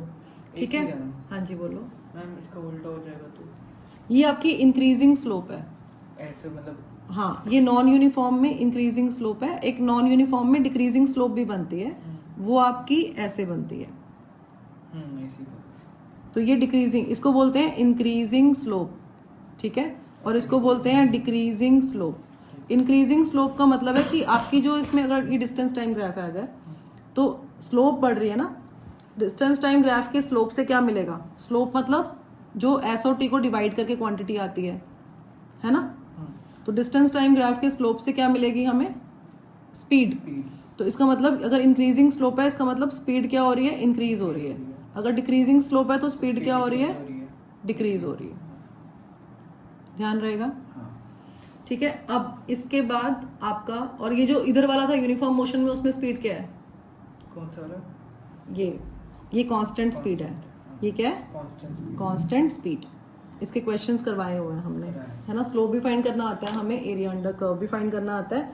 अगर कोई स्पेसिफिक क्वेश्चन है जिसमें डाउट है तो वी कैन डिस्कस। मैम हम स्लोप को dy/dx भी बोल सकते हैं। हाँ, dy/dx भी बोल सकते हैं। नेक्स्ट है आपका वीटी ग्राफ। अब वीटी ग्राफ में भी हमारे पास अलग अलग सिचुएशंस हैं। If the object is moving with constant velocity, अगर कोई ऑब्जेक्ट कांस्टेंट वेलोसिटी से मूव कर रहा है तो v आप लोगे अलॉन्ग y एक्सिस, t आप लोगे अलॉन्ग एक्सिस। ये डिपेंडेंट है, ये इंडिपेंडेंट है। कांस्टेंट वेलोसिटी का मतलब ये है कि हर बार उसकी वेलोसिटी सेम है, मतलब time t = 0 it is moving with, suppose इतनी स्पीड से मूव कर रहा है, 1 सेकंड के बाद भी इतनी स्पीड से मूव कर रहा है, 2 सेकंड के बाद भी इतनी स्पीड से मूव कर रहा है, you will get a line parallel to time axis. तो ये क्या केस है? Constant velocity. कांस्टेंट वेलोसिटी को हम यूनिफॉर्म वेलोसिटी भी बोलते हैं। ठीक है, अगर ये कांस्टेंट स्पीड वाला केस लोगे तो ये यूनिफॉर्म मोशन वाला जो एसटी ग्राफ का लिया था ना, तो ये वाला आपको मैंने समझाया हुआ है पहले कि जो आपका एसटी ग्राफ में, देखो यहाँ पे ड्रॉ करते हैं इसको। एसटी ग्राफ में अगर हम इंक्लाइंड ऐसे लेते हैं, एसटी ग्राफ अगर हम ऐसे बना रहे हैं, और वीटी ग्राफ में उसके कॉरेस्पॉन्डिंग हम कैसे बनाएंगे? ऐसे। तो ये दोनों एक ही बात है, ये एक ही सिचुएशन को रिप्रेजेंट करते हैं। यहाँ पे अगर ये डिस्प्लेसमेंट टाइम ग्राफ है, ठीक है, अगर ये आपका डिस्प्लेसमेंट टाइम ग्राफ है तो यहाँ पे भी आपकी वेलोसिटी क्या है, कांस्टेंट है। Uniform velocity, equal displacement in equal intervals of time. देखो, equal displacement in equal intervals of time. और यहाँ पे भी जो ऑब्जेक्ट की वेलोसिटी है वो क्या है, कांस्टेंट वेलोसिटी है। तो हर बार हम देख रहे हैं कि object is moving with the same velocity. Time बढ़ रहा है लेकिन वेलोसिटी में कोई चेंज नहीं आ रहा है। तो we getting a line parallel to time axis. तो in both the cases object is moving with constant velocity. Constant velocity को हम यूनिफॉर्म वेलोसिटी भी बोलते हैं, ठीक है, यूनिफॉर्म वेलोसिटी भी बोलते हैं। तो ये दोनों इक्विवेलेंट है। एसटी का ये वाला ग्राफ और वीटी का ये वाला ग्राफ आपके इक्विवेलेंट होते हैं, ठीक है। अब वीटी ग्राफ में एक और ग्राफ है, if the object is moving with uniform acceleration. तो यूनिफॉर्म एक्सेलरेशन मतलब there is equal change in velocity in equal intervals of time. Equal change in velocity in equal intervals of time का मतलब क्या है कि हर बार वेलोसिटी में चेंज इक्वल आ रहा है, ऐसे ऐसे, है ना। तो will get a line incline to time axis. तो हर बार there is equal change in velocity in equal intervals of time, ठीक है। तो ये क्या है आपका यूनिफॉर्म एक्सेलरेशन। क्या है ये, यूनिफॉर्म एक्सेलरेशन। एक आपका यूनिफॉर्म रिटार्डेशन का भी ग्राफ बनता है। अब यूनिफॉर्म रिटार्डेशन का ग्राफ कैसे बनता है कि अगर इक्वल चेंज तो आ रहा है वेलोसिटी में इक्वल टाइम में, लेकिन वेलोसिटी डिक्रीज कर रही है, तो वो ग्राफ कैसे बनेगा, ऐसे बनेगा। मतलब ये वीटी ग्राफ है आपका। तो अभी भी वेलोसिटी में इक्वल चेंज आ रहा है इक्वल टाइम में, but this time velocity is decreasing with time. It is not increasing, it is decreasing with time, ठीक है।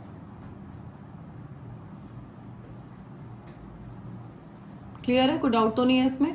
तो ये आपका यूनिफॉर्म एक्सेलरेशन था और ये इसको हम बोलते हैं यूनिफॉर्म रिटार्डेशन। क्या बोलते हैं, Then we say that it is the non-uniform acceleration. ये नॉन यूनिफॉर्म नहीं है बेटा, ये यूनिफॉर्म ही है, अच्छा, लेकिन ये बस नेगेटिव है। वो इसमें एक्सेलरेशन आपका पॉजिटिव है और इसमें एक्सेलरेशन आपका नेगेटिव है। और जब कांस्टेंट वेलोसिटी से मूव कर रहा है तो एक्सेलरेशन आपका 0 है, ठीक समझ। ठीक है। अब अगर एक्सेलरेशन चेंज हो रहा है, मतलब वेरिएबल एक्सेलरेशन। वेरिएबल एक्सेलरेशन के लिए टर्म क्या होती है, नॉन यूनिफॉर्म एक्सेलरेशन। क्या होती है, नॉन यूनिफॉर्म एक्सेलरेशन। अब इसमें अगर स्लोप ऐसे भी बन सकती है, इसको क्या बोलते हैं हम, इंक्रीजिंग स्लोप। क्या बोलते हैं, तो ये एक्सेलरेशन इंक्रीज हो रहा है, इसका मतलब चेंज हो रहा है ना, एक्सेलरेशन चेंज हो रहा है मतलब नॉन यूनिफॉर्म। और अगर हम नॉन यूनिफॉर्म में ऐसे बनाते हैं तो ये क्या है, डिक्रीजिंग स्लोप। ये वीटी ग्राफ है और ये क्या, ये भी वीटी ग्राफ है। तो ये क्या है, डिक्रीजिंग स्लोप। तो यहाँ पे एक्सेलरेशन क्या हो रहा है, डिक्रीज हो रहा है, डिक्रीजिंग स्लोप, एक्सेलरेशन डिक्रीज हो रहा है, ठीक है। क्लियर है, यस मैम। इसके न्यूमेरिकल प्रॉब्लम्स करने हैं, अभी करवा दूं। एक आधा कोई पूछना है तो बताओ, आते हैं, पक्का। Yes. Okay, next topic is equations of motion.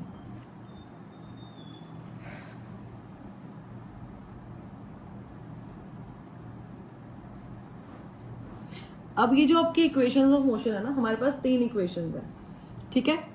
कितनी है, 4। हाँ, फोर्थ इक्वेशन 11th की है, वो मैंने करवाई है बस आपको, ठीक है। लेकिन एक्चुअल में हमारे पास 3 इक्वेशंस हैं जो आपके सिलेबस में है। तो फर्स्ट आपका होता है वेलोसिटी टाइम रिलेशन। क्या है, वेलोसिटी टाइम रिलेशन। इसको वेलोसिटी टाइम रिलेशन भी बोलते हैं।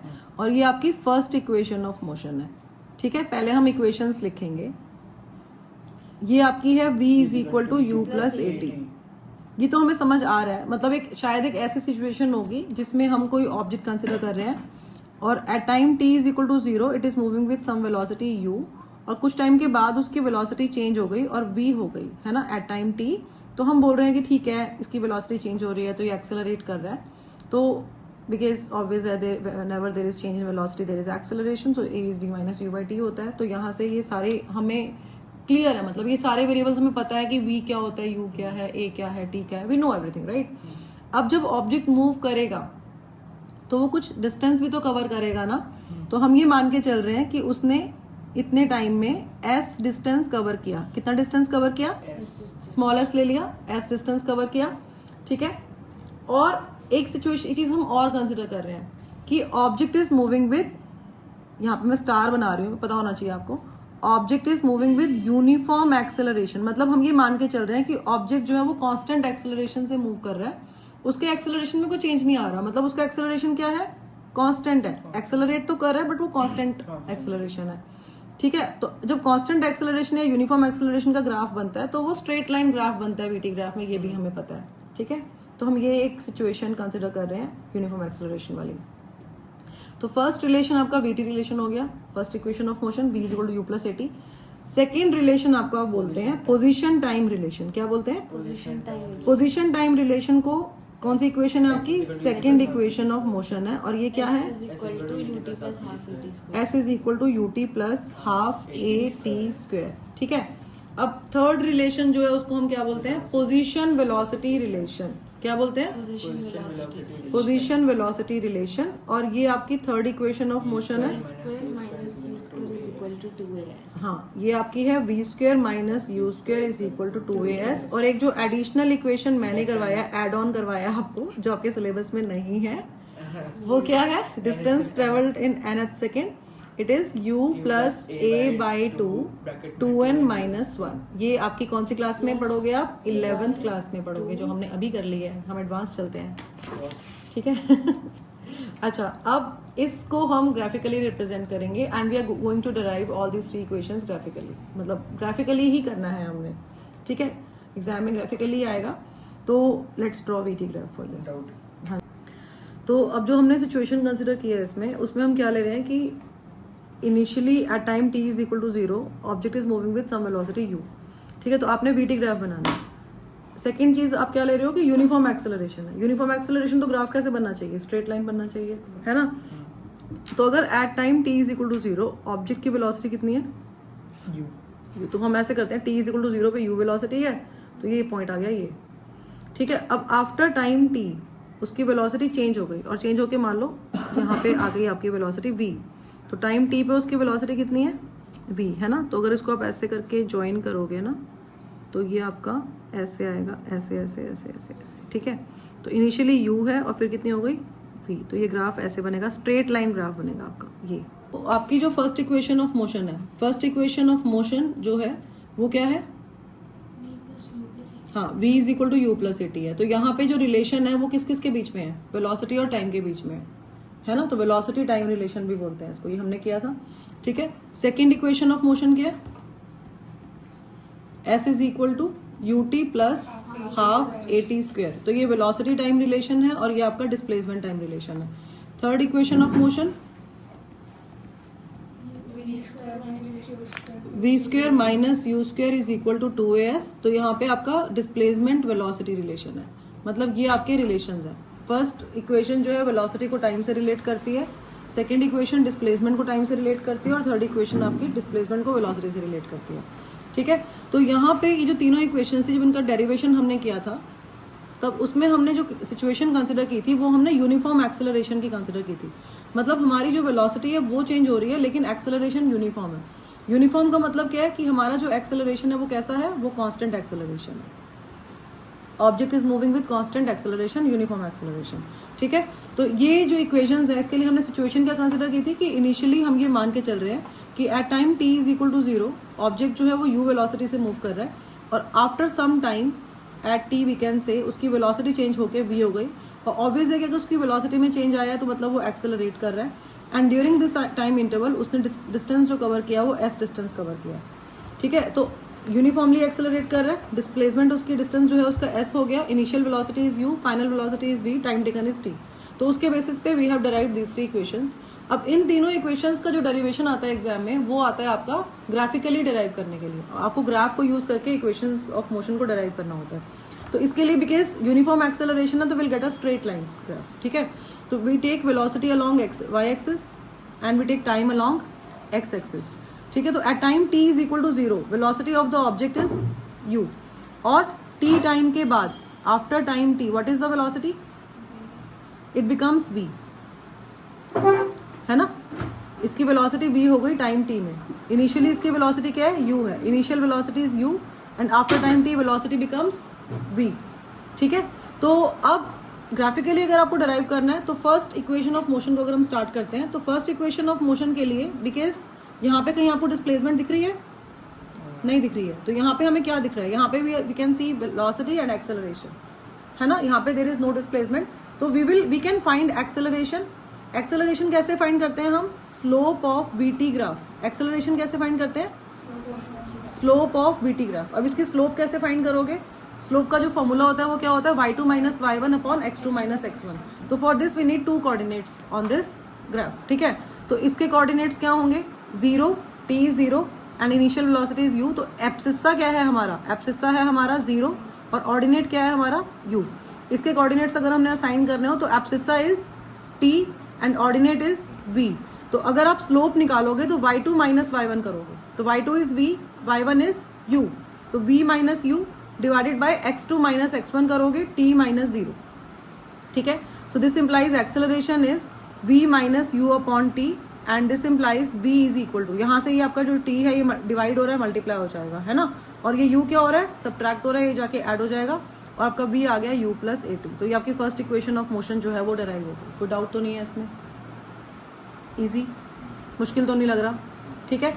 अब जो हमने सेकेंड और third equation of motion derive की थी, दोनों केसेस में आप देखोगे दोनों इक्वेशंस में वी हैव s, पोजीशन आ गया है इसके अंदर। तो अगर हमारे पास s आ गया है इसका मतलब हमने एरिया अंडर ग्राफ निकालना है। क्या निकालना है? एरिया अंडर ग्राफ निकालना है। एरिया अंडर ग्राफ कैसे निकालेंगे? एरिया अंडर ग्राफ का मतलब ये है कि ये वाला एरिया, मतलब जो आपका ग्राफ, जो आपका जो भी कर्व है, एरिया अंडर कर्व होता है ना, वीटी ग्राफ का area under curve is displacement, right? तो उसके नीचे एक्स एक्सिस के साथ जितना भी जो शेडेड पोर्शन है ये वाला आपका, ये सारा आपका एरिया अंडर कर्व में आता है, ठीक है? तो अब इसका एरिया हम 2 वेज से निकाल सकते हैं। एक तो ये हमें पता चल रहा है कि ये 2 लाइंस इसकी पैरेलल हैं और ये नॉन पैरेलल साइड्स हैं, तो ये ट्रिपेजियम है। सेकंड, इसको हम डिवाइड कर सकते हैं ऐसे 2 सेक्शंस में। तो ऊपर वाला सेक्शन आपका ट्रायंगल, राइट एंगल ट्रायंगल बन जाएगा और नीचे वाला सेक्शन आपका रेक्टेंगल है। तो we can find the area of triangle and rectangle separately and add them to get the area of this shaded part. तो अब कैसे कैसे निकालेंगे इसके लिए? तो either we can make 2 columns and compare और we can do this one by one. Let's do this one by one. So second equation of motion.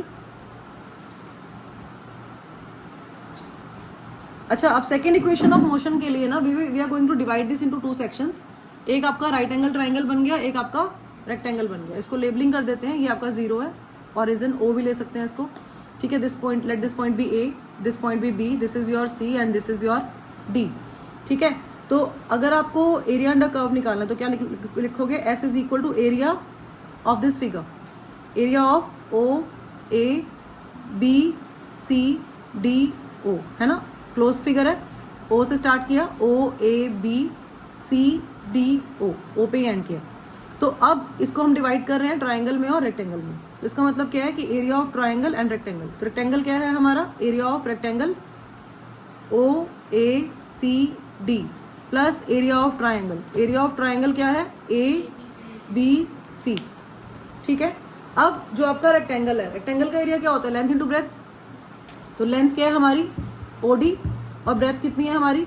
OA। Length is OD, breadth is OA plus half area of right angle triangle is half into base into height. Half into base क्या है? AC। Base क्या है? AC। Height क्या है? BC। We will write this, ठीक है? तो this implies S is equal to, अब OD क्या है? OD is this, OD is T, है ना? तो we can write T। OA क्या है? U, we can write U plus half. AC क्या है? AC ये है आपका, AC और OD इक्वल होंगे, है ना? बिकॉज ये आपकी लेंथ है रेक्टेंगल की लेंथ है ना, ये अपोजिट साइड्स इक्वल होती है। तो AC is also T because OD is T and therefore AC is also T। BC क्या है? BC के लिए we need to find this पूरा length and we are going to subtract this from this to get BC। तो ये जो पूरी length है आपकी यहाँ से लेके यहाँ तक वाली, ये क्या है आपकी? V, है ना? ये क्या है आपकी? V। और ये छोटे वाली क्या है आपकी? U। तो आपका जो BC आएगा वो V माइनस U आएगा, ठीक है? तो अब ये क्या हो गया? S is equal to UT plus half T and for V minus U what do we write? For V minus U we can write 80। First equation से आएगा V माइनस U क्या आएगा? इसको 80 लिख सकते हैं हम, है ना? तो V minus U is 80। Derive हो गई second equation. S is equal to UT plus half AT square. Done. Problem है? मुश्किल है? ठीक है। अब अगर आपको थर्ड इक्वेशन डराइव करनी है तो थर्ड इक्वेशन के लिए will consider the same graph, ठीक है। बट इस बार हम क्या करेंगे, इस बार हम एरिया ऑफ ट्रेपेजियम के फॉर्मूला से इसको करते हैं सॉल्व, ठीक है। अगर ट्राई करते हैं, अगर यही ग्राफ के पास ही अगर ये हो जाता है तो बेटर है। I'm using another pen so that you can see clearly. Third equation of motion. Third equation of motion के लिए in the same way we are going to find the area, but this time we'll consider area of trapezium because this it looks like trapezium, no? तो area of trapezium. Trapezium क्या है आपका? O A B D, ठीक है। अब trapezium का area क्या होता है? Half into sum of parallel sides. Parallel sides कौन सी है? ओ ए, और यहाँ पे क्या है ये? बी डी, है ना। तो ये पैरेलल साइड है O A and B D into distance between the parallel sides. Distance between the parallel sides is this O D. इधर you can write O D और A C, it's your choice but you want to write, ठीक है। तो ए सी भी लिख सकते हो, O D भी लिख सकते हो, आपकी मर्जी है, because distance between parallel sides यही है। Because we take perpendicular distance and this is the perpendicular, है ना। We always take between two parallel sides. If we have a trapezium, we take the height is the perpendicular distance between the two parallel sides, ठीक है। तो यहाँ से आपका S आ गया half into O ए। ओ ए क्या है आपका? U, और बी डी क्या है आपका? V, और ए सी क्या है आपका? ए सी और ओ डी क्या है आपका? T, है ना। अब हम क्या करेंगे यहाँ पे, बिकॉज आपका S आ गया हाफ U प्लस V, और T के प्लेस पे ना, बिकॉज यहाँ से आपका देखो ध्यान से, यहाँ से अगर हम निकालते हैं तो आपके पास आता है A T is equal to V minus U. आता है या नहीं आता है ना। ए को टी से मल्टीप्लाई करोगे ए टी आ जाएगा वी माइनस यू। तो यहाँ से अगर हम टी निकालेंगे तो ये आ जाएगा आपका V minus you by A. T क्या आ जाएगा? V minus you by A. So we are going to write the same thing here. तो आपके पास एस क्या है अभी? एस है हमारा half U plus V into T, है ना। तो S is half u plus V into T. अब t के प्लेस पे हम क्या लिख रहे हैं? t के प्लेस पे we are writing, we can write this as v plus u और u प्लस वी, कोई फर्क नहीं पड़ता। और t के प्लेस पे we are writing v minus you by a, ठीक है। तो this implies s is equal to a plus b, a minus b is a square minus b square. तो ये आपका आ गया v square minus you square upon 2 into A, 2a। तो this implies v square minus you square is equal to 2as। Any doubt? A body starts from rest. अगर हम ये बोल रहे हैं कि a body starts from rest, u is equal to 0, तो u 0 है, ठीक है। and has an acceleration 20 centimetre per second square. तो हमें एक्सेलरेशन क्या दिया हुआ है? 20 centimetre per second square. a body starts from rest, u 0 आ गया। पार्ट्स में रीड कर रहे हैं हम। Has an acceleration 20 centimetre per second square. जो आप रीड करते जा रहे हो उसको आप साथ साथ लिखते जाओ, उससे क्या है ना, आपको प्रॉब्लम नहीं आएगी कि गिवन क्या है, ठीक है। पार्ट्स में रीड करो, फुल सेंटेंसेस रीड मत करो, और पार्ट्स में रीड कर करके जो गिवन है उसको लिखते जाओ साथ साथ। A body starts from rest, has an acceleration 20 centimetre per second square. What is the distance covered? What is the distance covered मतलब एस निकालना है हमने, ठीक है। What is the distance covered by the body in the first 8 seconds. 8 seconds में object कितना distance cover करेगा? कैसे करेंगे? कौन सी इक्वेशन लगेगी?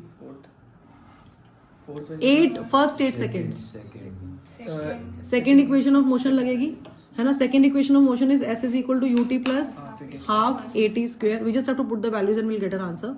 तो 0 into 8 plus half into 20 centimetre per second square है, तो we need to convert this into metre per second square first, ठीक है। तो ये आपका अगर नहीं भी करोगे ना कन्वर्ट, तो आपका जो डिस्प्लेसमेंट है वो सेंटीमीटर में आ जाएगा, तो इतना कोई फर्क उससे पड़ता नहीं है। वैसे we can get our displacement in centimetre. तो आपकी चॉइस है, अगर आपको रिजिड होना है देन यू कन्वर्ट, नहीं तो अगर आप थोड़ा सा फ्लेक्सिबल भी चल सकते हो, ठीक है। We convert the units when they, अगर सपोज आपको दिया होता कि डिस्टेंस आपको मीटर में दिया होता और एक्सेलरेशन आपको सेंटीमीटर पर सेकंड स्क्वायर में है, या आपको वेलोसिटी मीटर पर सेकंड में दी होती और एक्सेलरेशन सेंटीमीटर पर सेकंड स्क्वायर में, तो एक मीटर में और एक सेंटीमीटर में ऐसा कुछ अगर होता, उस केस में कन्वर्जन इज मैंडेटरी। बट अगर आपको सिर्फ एक ही चीज दी हुई है जिसमें सेंटीमीटर यूज हो रहा है और कहीं पे भी सेंटीमीटर नहीं दिख रहा है, तो कोई प्रॉब्लम नहीं है, you will get your distance in centimetre. But हम कन्वर्ट कैसे करेंगे? It's your choice. तो अगर कन्वर्ट करोगे तो आपको उसको 100 से डिवाइड करना पड़ेगा, तो आपका ये 0.2 मीटर पर सेकेंड स्क्वायर आ जाएगा, आपकी मर्जी है। ठीक है, तो 0.2 मल्टीप्लाई बाय टी स्क्वायर। अब इसको हम सॉल्व कर देंगे तो ये आपका 2 1 से 2, ये 0.1 हो गया। ठीक है, तो ये तो आपको वैसे भी 0 आना, 8 8 से क्या होता है 64 इंटू 0.1 इज 6.4 मीटर। अगर आप इसको सेंटीमीटर में रखते तो आपका आंसर आता 640 सेंटीमीटर। ठीक है, डाउट क्लियर है? एक और क्वेश्चन करते हैं, वो ग्राफिकल बेस्ड क्वेश्चन होगा। रुशिल, तो इसमें ना वी हैव अ ग्राफ। ठीक है, ग्राफ कैसे है, आपके पास एक वेलोसिटी टाइम ग्राफ है और इसमें आपको स्केल दिया हुआ है 2 4 6 8 एंड 10 तक जा रहा है। ये नीचे आपका आ रहा है 0 1 2 3, बेटा पानी पी लो, 4 5 एंड 6। ठीक है, तो टाइम आपका सेकंड में है, वेलोसिटी आपका मीटर पर सेकंड में है। तो 2 सेकेंड्स में जो है ऑब्जेक्ट की वेलोसिटी इंक्रीज हुई है 0 से 10 मीटर पर सेकेंड तक। ठीक है, उसके बाद 2 से 4 सेकेंड तक object is moving with the same constant velocity, और उसके बाद 4 to 6 सेकेंड्स में वेलोसिटी जो है वो उसकी डिक्रीज हो रही है और फाइनली 0 हो गई है। तो इस ग्राफ से हमें क्लैरिटी थोड़ी सी समझ आ रहा है हमें कि at t is equal to 0 हमें क्या समझ आ रहा है कि at t is equal to 0 object is moving with 0 velocity, it is not moving at all, it is at rest. ठीक है, तो t इज इक्वल टू 0 पे वो स्टार्ट हुआ मूव करना, उसकी वेलोसिटी धीरे धीरे इंक्रीज हुई और t is equal to 2 second में उसकी जो वेलोसिटी है वो कितनी हो गई 10 मीटर पर सेकेंड, है ना। फिर 2 सेकेंड से लेकर 4 सेकेंड तक it is moving with a constant velocity, मतलब 10 मीटर पर सेकेंड अचीव करने के बाद वो 10 को ही कंटिन्यू कर रहा है और उसकी वेलोसिटी में देयर इज नो चेंज। ठीक है, उसके बाद जो टाइम है आपका 4 सेकेंड से लेकर 6 सेकेंड तक वेलोसिटी में क्या आ रहा है, डिक्रीज आ रहा है और फाइनली इट इज बिकमिंग 0, मतलब object is coming to rest, retardation है ये। तो अगर हम ध्यान से देखें तो जो ग्राफ का जो ये वाला पार्ट है, सी अभी तक मैंने क्वेश्चन रीड किया है क्या, बताओ मुझे। मैंने सिर्फ एक ग्राफ को देखा और मैं उसका एनालिसिस कर रही हूँ, मैं एनालाइज कर रही हूँ, उसमें से चीजें निकाल रही हूँ विदाउट रीडिंग द क्वेश्चन। मैं ग्राफ को अंडरस्टैंड कर रही हूँ, मुझे नहीं पता अभी क्या पूछेगा वो क्वेश्चन में, बट मैं अपने ग्राफ को पहले समझ रही हूँ कि ये एग्जैक्टली है क्या, ताकि जब मेरे सामने क्वेश्चन आए तो मुझे क्लैरिटी हो कि मुझे करना क्या है। ठीक है, तो ये वाला जो साइड है आपका, ये वाला जो साइड है किसको रिप्रेजेंट कर रहा है, ये आपके यूनिफॉर्म एक्सेलरेशन को रिप्रेजेंट कर रहा है, मतलब एक्सेलरेशन है और कांस्टेंट एक्सेलरेशन है। ये जो ग्राफ है इसमें वेलोसिटी में चेंज नहीं आ रहा, इस पोर्शन में वेलोसिटी में चेंज नहीं आ रहा, इसका मतलब यह है कि वेलोसिटी चेंज हो ही नहीं रही है, तो एक्सेलरेशन 0 है। इसको हम यूनिफॉर्म वेलोसिटी भी बोल सकते हैं, object is moving with uniform velocity और constant velocity in this time interval. उसके बाद there is change in velocity again, now this time again velocity is decreasing uniformly. ठीक है, तो ये क्या है, रिटार्डेशन है, एक्सेलरेशन इज नेगेटिव, तो ये क्या है आपका uniform retardation. We can write uniform retardation here. हमें ग्राफ क्लियर हो गया है, let's read the question now. So for the velocity time graph shown in the figure here, the distance covered by the body in the last 2 seconds of its motion, distance covered by the body in the last 2 seconds, last 2 seconds में जो distance cover कर रहा है object is what fraction of the total distance covered bye it in all the 6 seconds, in all the 6 seconds, मतलब कि last 2 seconds में जो distance cover कर रहा है और पूरे 6 सेकंड में जो डिस्टेंस कवर कर रहा है वो उसका कितना फ्रैक्शन है, मतलब आपको रेशियो फाइंड करना है। कैसे करेंगे, फिर sum of the both sides into height लेके ट्रेपेजियम का वो एरिया निकाल लो, फिर उस वाले ट्रायंगल का एरिया निकालो, फिर तो दोनों को रेशियो ले रेशियो ले लो। Yes correct. हम अलग अलग से भी कर सकते हैं, 2 ट्रायंगल है अलग अलग से, अलग अलग से भी कर सकते हैं, क्या जरूरत है जब मजाक से भी ट्रेपेजियम, easy है। जब ट्रेपेजियम से इजीली हो सकता है तो ठीक है। तो पहले हम क्या करेंगे, लास्ट 2 seconds का, क्योंकि हमें लास्ट 2 seconds का बोला है, तो लास्ट 2 seconds का अगर हमें डिस्प्लेसमेंट निकालना है, कितना डिस्टेंस कवर किया लास्ट 2 seconds में, तो लास्ट 2 seconds क्या है आपके, t इज इक्वल टू 4 से लेकर 6 सेकेंड तक। किसको ये क्वेश्चन आता है,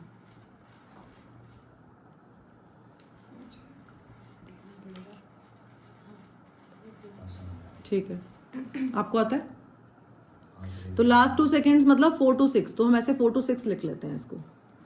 ठीक है, तो 4 to 6 सेकेंड में कितना डिस्टेंस कवर किया, तो वो आपका आएगा area under this region only, है ना।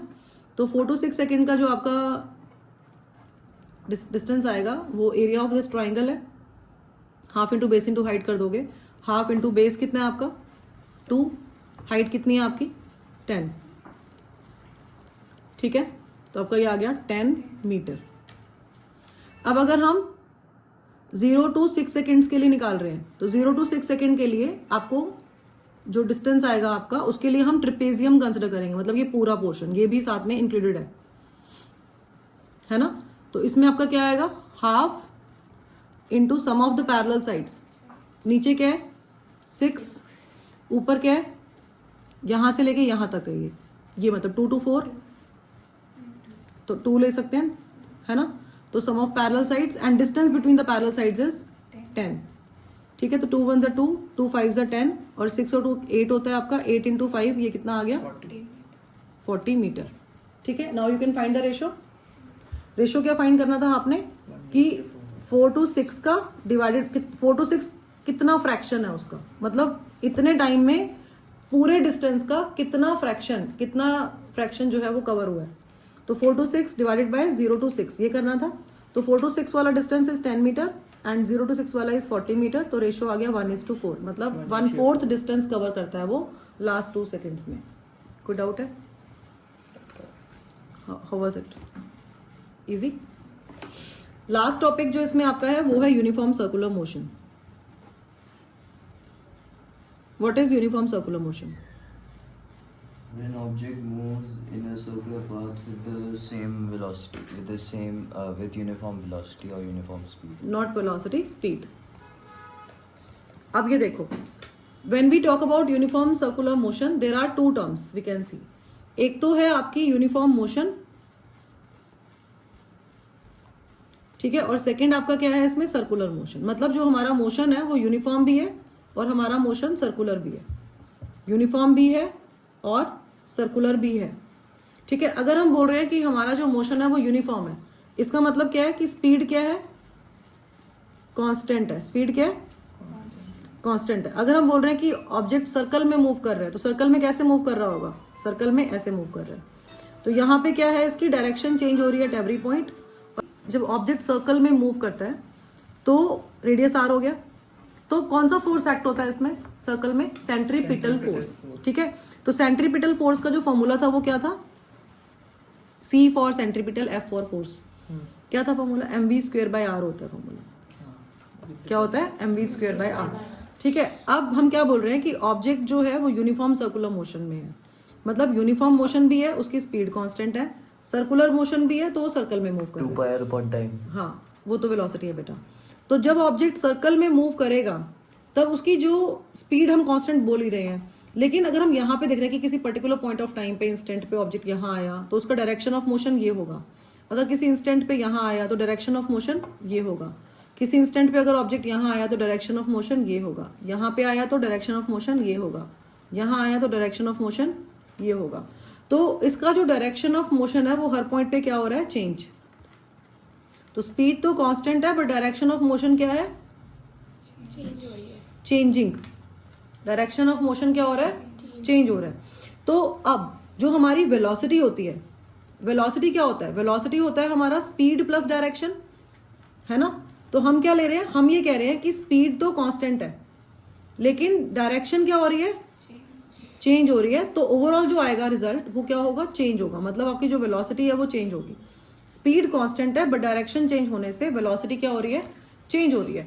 अब बिकॉज इसकी वेलोसिटी चेंज हो रही है तो हम क्या बोलते हैं कि यूनिफॉर्म सर्कुलर मोशन क्या कर रहा है, एक्सेलरेटिंग मोशन है। कैसा मोशन है, एक्सेलरेटिंग है। कैसा है, एक्सेलरेटिंग है, क्योंकि इसमें वेलोसिटी चेंज हो रही है। समझ आ रहा है।